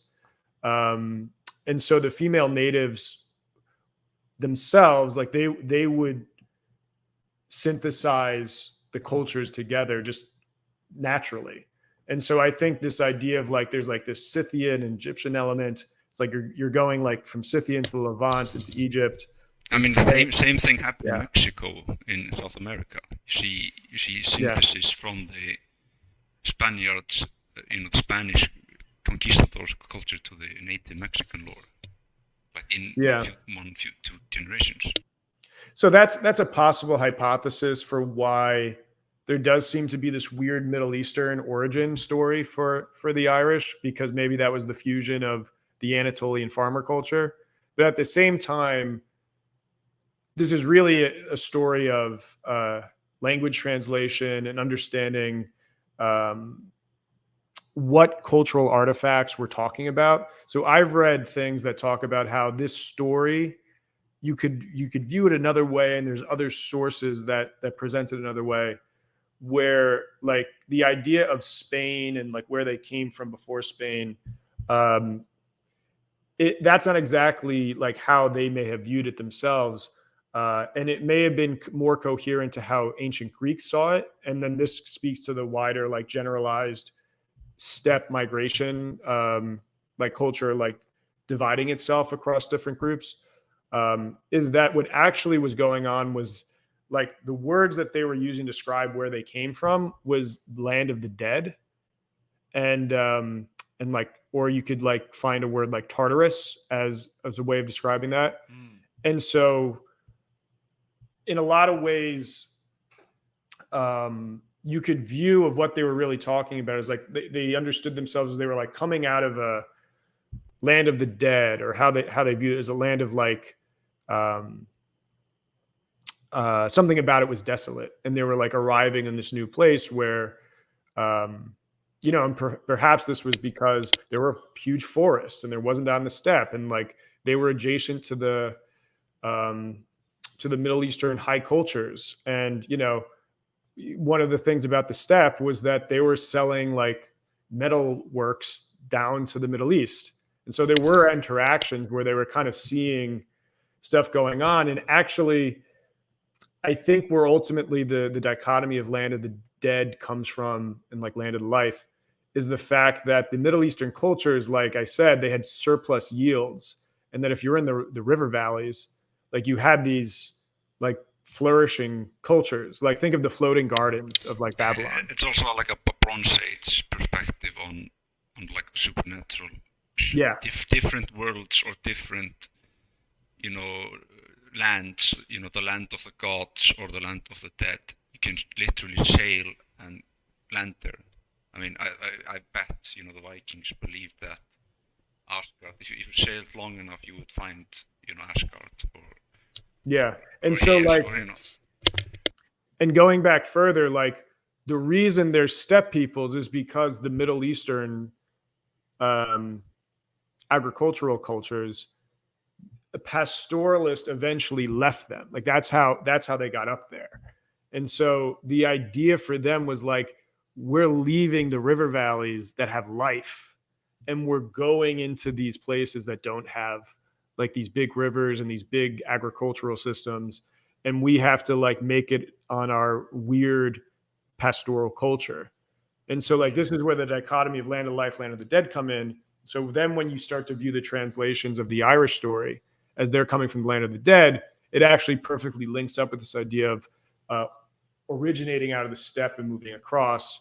And there's less that has to do with like this weird Levant Egypt trajectory. And it's not, it's not unheard of for Northern Europeans to interact with, lower parts of the Mediterranean. You get the Visigoths and you get the Vandals, and then they travel south into North Africa and then come up into Italy. Yeah. So Cleopatra was Albanian, right? I think that's the Macedonian, I believe. That was it. Yeah. Yeah. Yeah. Yeah. So, yeah. I also wanted to ask you, and we were talking about this a little bit in DMs.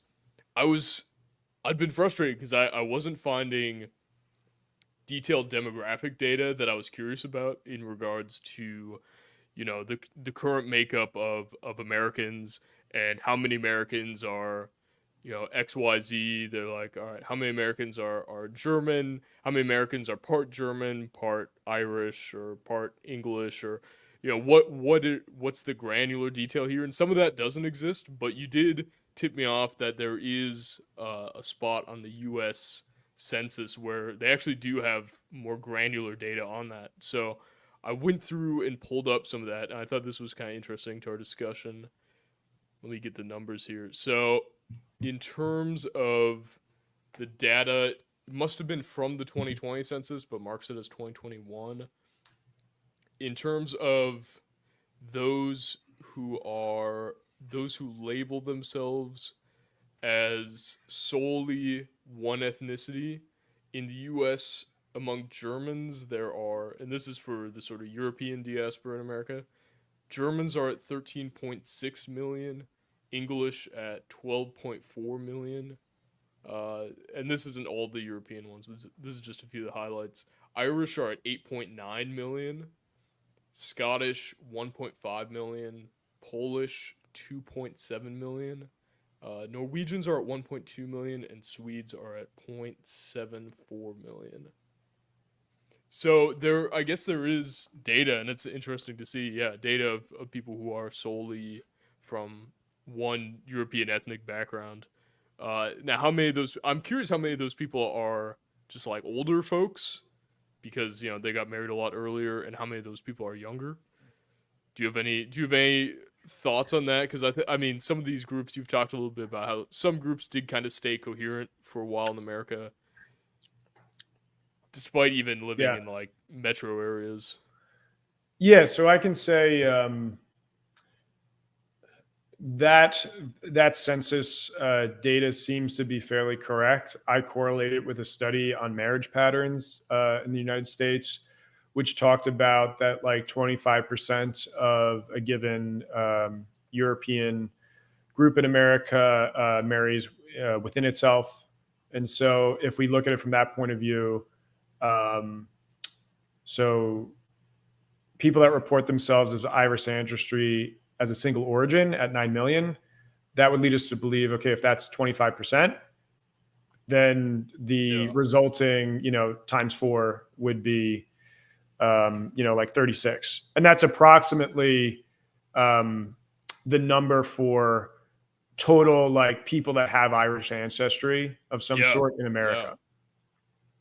So that seems to line up. And then when you think about, okay, well, that's like single origin. But then when you start to get into like, well, are you like 80% Irish?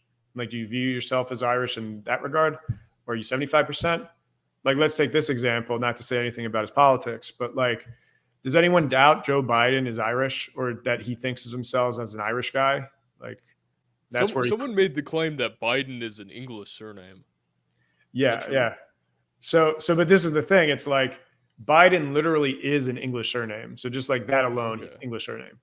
Yeah. Then his actual ethnicity is about like 70% Irish. But like he is totally like embracing the fact that like, I'm an Irish meme and I'm going to go to Ireland and do the whole Irish jig thing. So when you think of it that way, it's like, okay, well, people that are like 75% still are like totally Irish in their self-conception. So then that expands that 9 million. And what I would say is like probably upwards of like 20 to 25 million of people that have this like rooted sense of being Irish in America. Like, for example, like I told you guys, I'm 90% Irish. So like I can't exactly claim the 100% moniker, but I'm doing this stuff.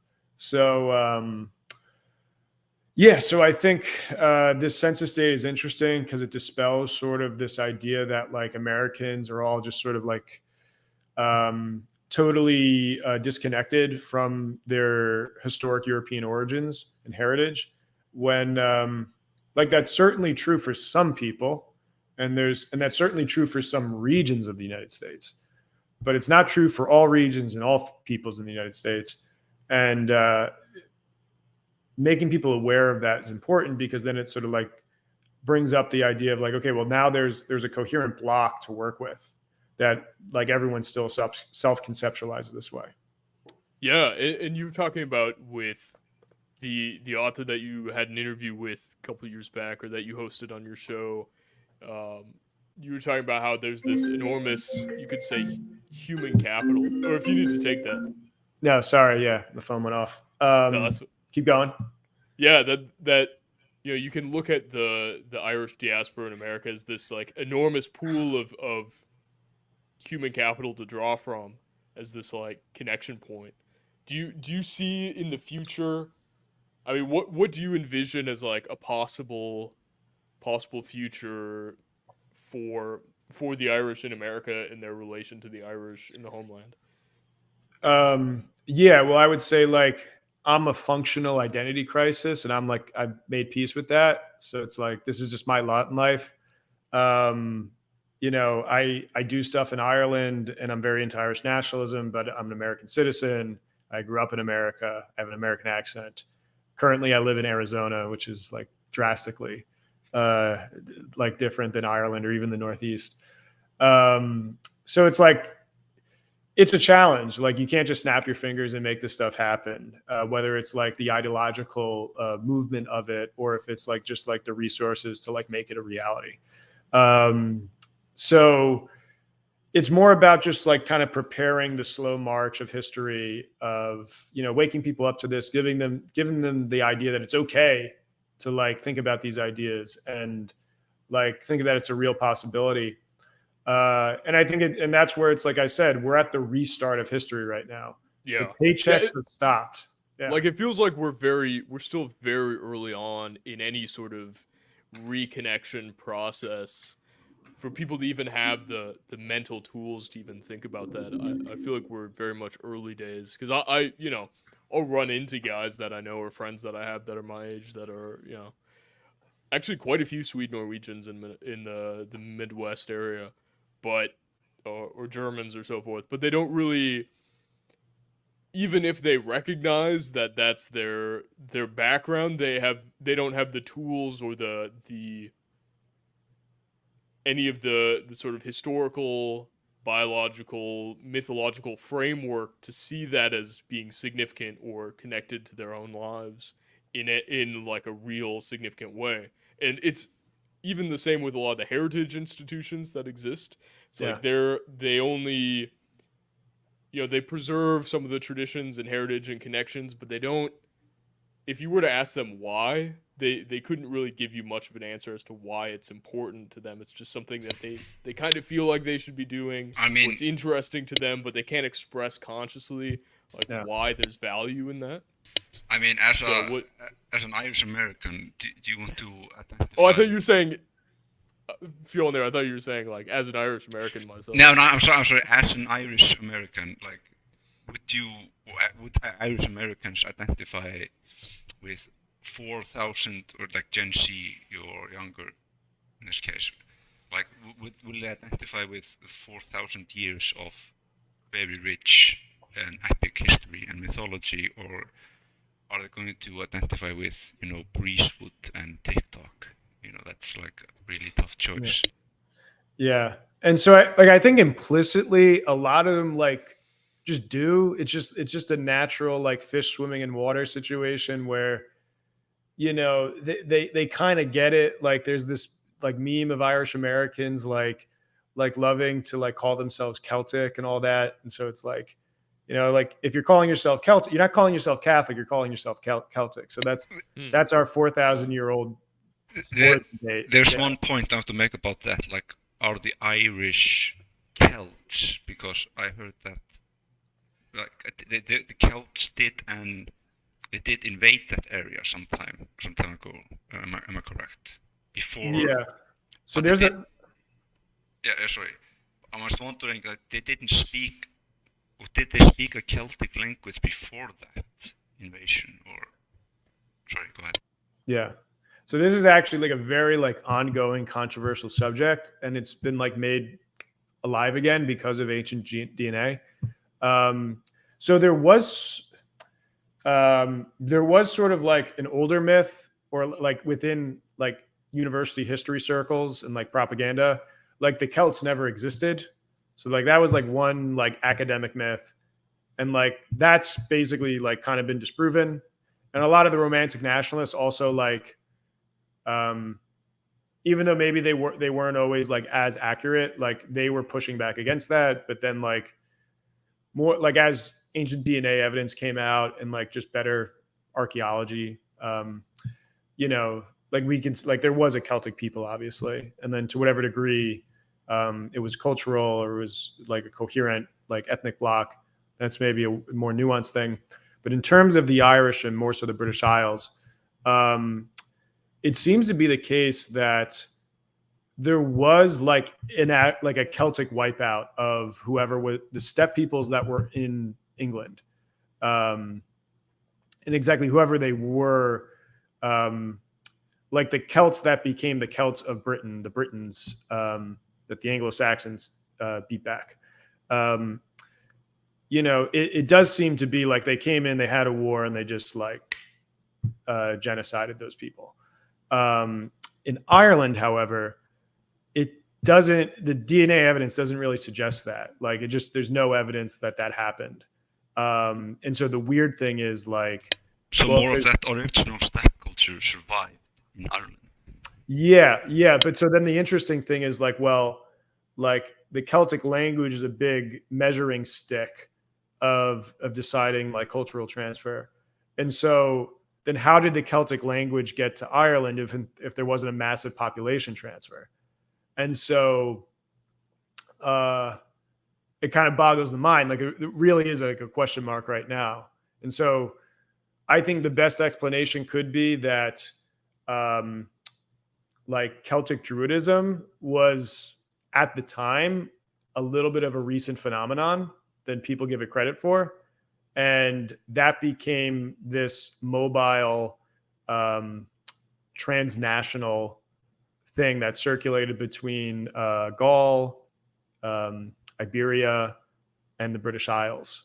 And I think it was this religious elite sect that probably did a lot and corresponded to trading patterns to like foster a Celtic education for people, which then spread the Celtic language into Ireland in a peaceful way. So again, you have another like example of like somehow the Irish keep getting a pass on getting like nuked by huge shifts in culture.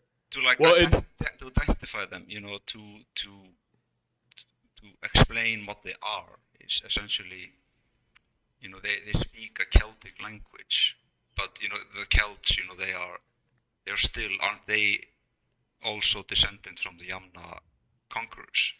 But you know, in Ireland there was the original culture of the Yamna people seems to be more of a time capsule, seems to be more of a unchanged.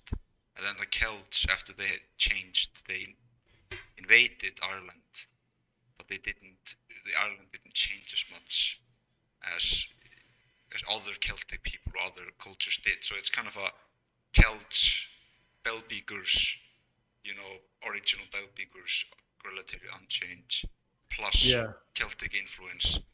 That is what identifies the Celts, or do you agree with that? Yeah, and for people that might like spurg out, like it's worth pointing out there is a competing academic theory that the language transfer actually was the Celtic language originated in Ireland and then spread east. So there's just like a competing theory out there that suggests that would explain it, at least like why the Irish speak Celtic. But I tend to lean towards like there was a some sort of Indo-European language spoken between like 2500 BC and 500 BC.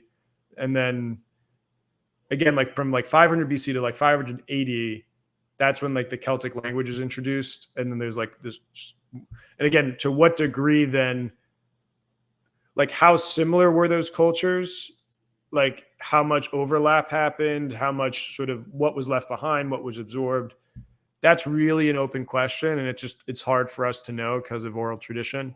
But what we can definitely, you know, say from ancient DNA is that the people that were there in 2000 BC are identical to the average Irish person today living in Ireland. Or if you're like me, an Irish diaspora person of overwhelmingly Irish descent. Yeah, so I know I don't want to hold you all day, so sure. I suppose if folks in chat have any questions here at the end, I want to be sure we can get to those. But yeah, do you have any kind of final points that you wanted to hit on, Peter or Fjolnir? Yeah, just you know, believe me, I got a nice lazy Saturday. It's nice to talk about all this stuff. Yeah, cool. Yeah, I know we could talk about this stuff for like 10 hours. So but just to round off the story of the Irish, because we kind of got into the Middle Ages, just so people have that full conclusion of it. And then there's an important point I want to point out is that this idea of like the Gaels, the Irish, the Celts of Ireland. As we get into the Middle Ages, we get the introduction of the Vikings, we get the introduction of the Normans, we get the introduction of the Anglo-Saxons. And this is used to show that Ireland's always been this melting pot. You know, there's this narrative that goes around like, you know, they didn't really have anything. And at the end of the day, too, it was all petty kingdoms that didn't like each other. So they didn't have any self-national conception. So I would like to point out as a headline number, throughout all these periods of Vikings, Normans, Anglo-Saxons, and Ireland, the population of the Gaelic, Celtic, contingent of the island was always in the range of like 85 to 90%, if not more, depending on the time. So like this meme used to like obviously push a certain type of agenda, but like even nationalists will like take it up themselves. Like it's just like mathematically wrong to suggest like there's no real like Irish Celtic component, or you have to have this confused way that you construct the Irish nationalism. So that needs to be kind of like stated. And then as you get like through these periods of like, you had the Vikings come in, they build up a lot of the port cities that are now the modern cities of Ireland, like Dublin and Cork and Limerick, and not so much Galway, but, you know, they kind of like set up Waterford's one, Fjord. So they set up shop, and there was a mixture of like, obviously they kind of got on to some degree with the Irish, and to some degree they were in conflict. This ultimately is like settled by the fact that in as you approach, you know, you approach like 1000 AD, 1014,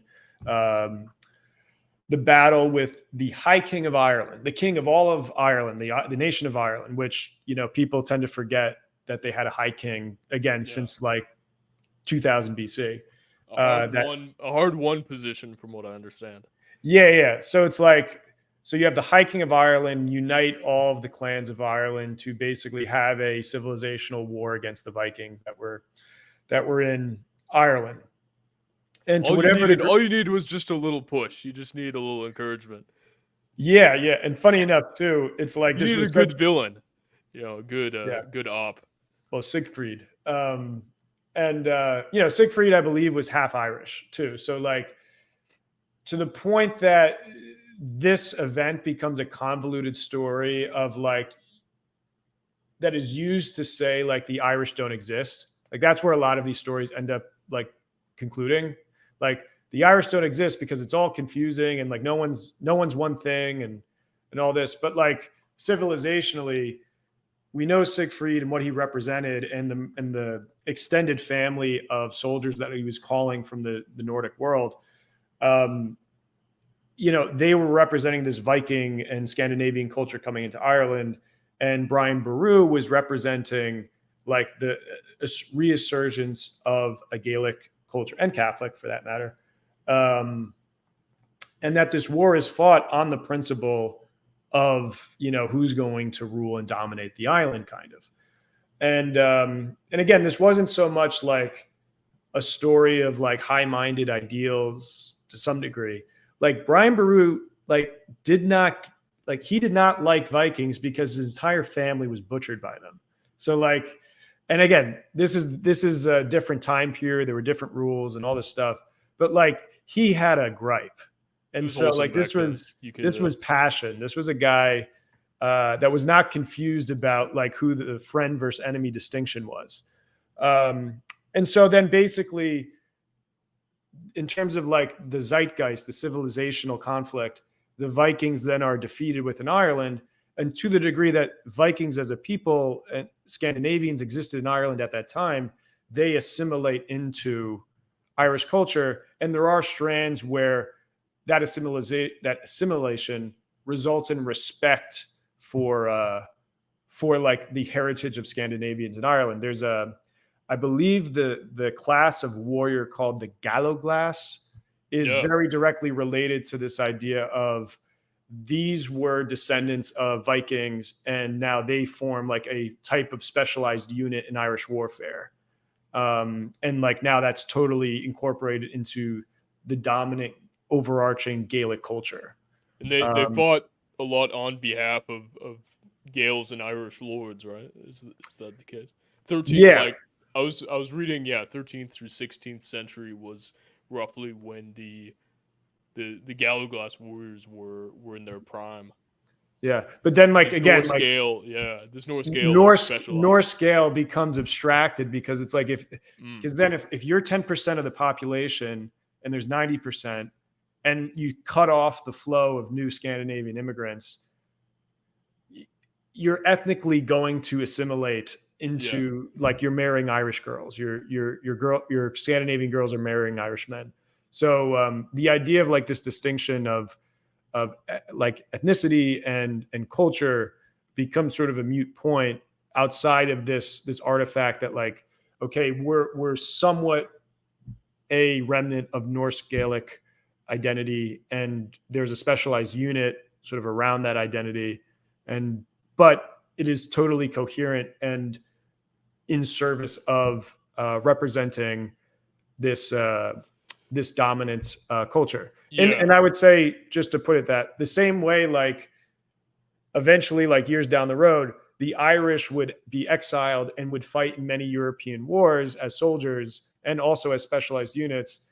But the Irish would never like it wasn't then the Irish's purpose to say we're going to make Norway or Sweden or France Irish. It's like understanding what the core of the nation that you're in, and like you're not, as the minority, you're necessarily not there to disturb that core. And so that's the principle that then takes over for the Norse Gaels.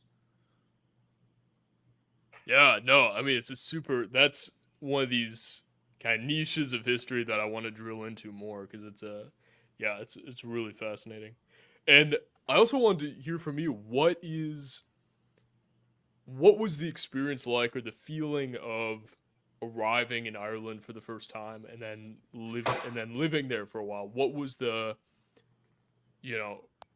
feeling of returning to a place that you have so much ancestry with? Was it something that you felt the significance of right away, or that came later? Like, how did you feel resonance there, or was that more of a gradual kind of process? Yeah, so it's funny. I listened to the live stream you did with that girl Cows, and how she described her experience with it, and as like comical or cartoonish as it might seem, I had a similar like kind of feeling the first time I arrived in Ireland. I stepped out of the airport, and I couldn't explain it any other way that the air felt different, and I felt like I think I'm home. Like it was just like this weird, almost out of body experience of doing that. And so yeah, I could sort of embellish and exaggerate that up a bit. But I think there's a realness to it. I think it goes to that sense of, that sense of 4,000 years and 100 years of separation doesn't really mean that much. And yeah, geography plays a role in how your character is created. And so I enjoyed going there my first time. I think I got along with Irish people. It's like really interesting to sort of like, look around and see everybody looks like your cousin. So it's a fascinating thing for American to go back to their country of origin and see what it's like, and really also see like I did, like they're two different countries, but as a Northeast Irish Catholic, I have a lot of similarities with like an Irish person in Ireland versus like other Americans, like in different pockets of the United States. Like I've traveled around the US, and again, these are experiences that say like, oh yeah, we don't actually, like there are differences. Like when I went to the South, like there's just different sort of character going on there. Midwest, different character. Even out here, the West Coast is a wild place, man. There's just the West Coast, like the desert culture, the Pacific Coast cultures, like it does just have these incongruities that you just pick up on. And so just like observing all that stuff, you start to see like why the country of origins actually like cohere a lot with your character, and you didn't even know it.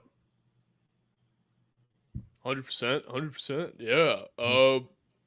Bjornar, you got any last points? Otherwise, I'll wrap it up here. But we can, hopefully one day down the line, it'd be really fun to do another episode, or bring you on as a guest again, talk about Ireland or related topics, and Yeah, honestly, this has been fantastic. Yeah, yeah. If you want to, there's definitely like better guys at me that can like dive deep into like the mythology, and because I see like some of your videos, it seems like it kind of goes into that, then explaining like the psychology behind that and like getting in deep. There's a guy called Uber Yeah, Boyo that's really good with this. I think maybe yeah. that's how we met, right? I think we probably connected via Twitter or somehow through Uber Boy. Yeah, Yeah, yeah. yeah. Well, and I wanted to get you on too because oftentimes it when I'm talking about sort of this European diaspora attempt at revitalization of culture and connection, Mhm. it's I often kind of feel like a lone traveler, or like I've showed up early and maybe we're just kind of on the edge of the spear and no one else has like showed up just yet. But hearing from another guy who's kind of in a similar has a similar dynamic going on, or is kind of hitting on some of these same points, it's like it's refreshing to see, and it's fun to make those connections and see where that goes in the future. Yeah, man. Yeah, man. More power to you for not only kind of like representing your Scandinavianness, but it seems like from your catalog of other podcasts, like you're trying to sort of showcase the different, the different variants like Irish or German or some others, and showing how all these sort of national awakenings are occurring. Yeah, no, it's pretty awesome. Well, yeah, thank you so much for your time, Peter. Do you want to tell people a little bit about some of the work you do and where they can find you? I've dropped links also as well below to his Twitter and website and YouTube channel. Yeah, yeah. So follow me at underscore Peter Ryan. You can then find my website through there, and my Substack. Best way, subscribe to my Substack. Throw me some pennies if you want to do a paid subscription. That really helps out a lot. And yeah, my main kind of big project right now is I am working on a book about two economists who lived between about 1870 and not 1770. What is it? 1760 and 1870, approximately. They were father son. They came from Ireland, and they represent some of the highest output when it comes to protectionist economics, and especially in the United States. They were Matthew and Henry C. Carey. They were in Philadelphia. They were swirling around the founding fathers of the U.S. Henry C. Carey arose to be like Abraham Lincoln's number one economist, and so much around the idea of like tariffs and industry protection, which are a little bit more like widely known concepts, are sourced ultimately from these two economists as like the primary articulators. And part of the book project that goes beyond just explaining who they were and their economic theories, but it's connecting it actually back to their identity as Irish people, and how so much of how they wrote was in reflection of how Ireland was economically disadvantaged, and how Ireland could be industrialized and have its economy protected to grow it. But because of English imperialism, it could not. So this in America was their chance to actually implement those policies.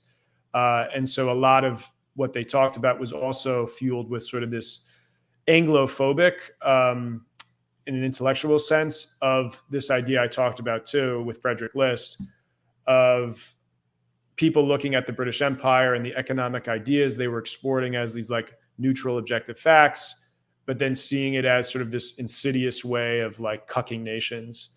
And so these two guys, Irish identity, protectionist economics, all blends in together. So that book should be hopefully out, I'm not going to put a date on it, but it's coming out eventually. Awesome. Yeah. That's really cool to hear. Yeah, well, again, thanks for your time. Yeah, that was gave me a lot to chew on here. So I'll probably listen back to this episode later and put out a thread on it Cool on stuff, Twitter. man. So Well, keep doing what you're doing. I enjoyed the videos I've watched so far. So look forward to more content. awesome. Well, yeah, that's for Nordhuger. This is Fjolnir, myself, and Peter as our guest. So thank you so much all for tuning in. We'll do another episode Probably next week we'll be on again, talking a bit more about some more Icelandic history. So stay tuned for that. All right, thanks, folks.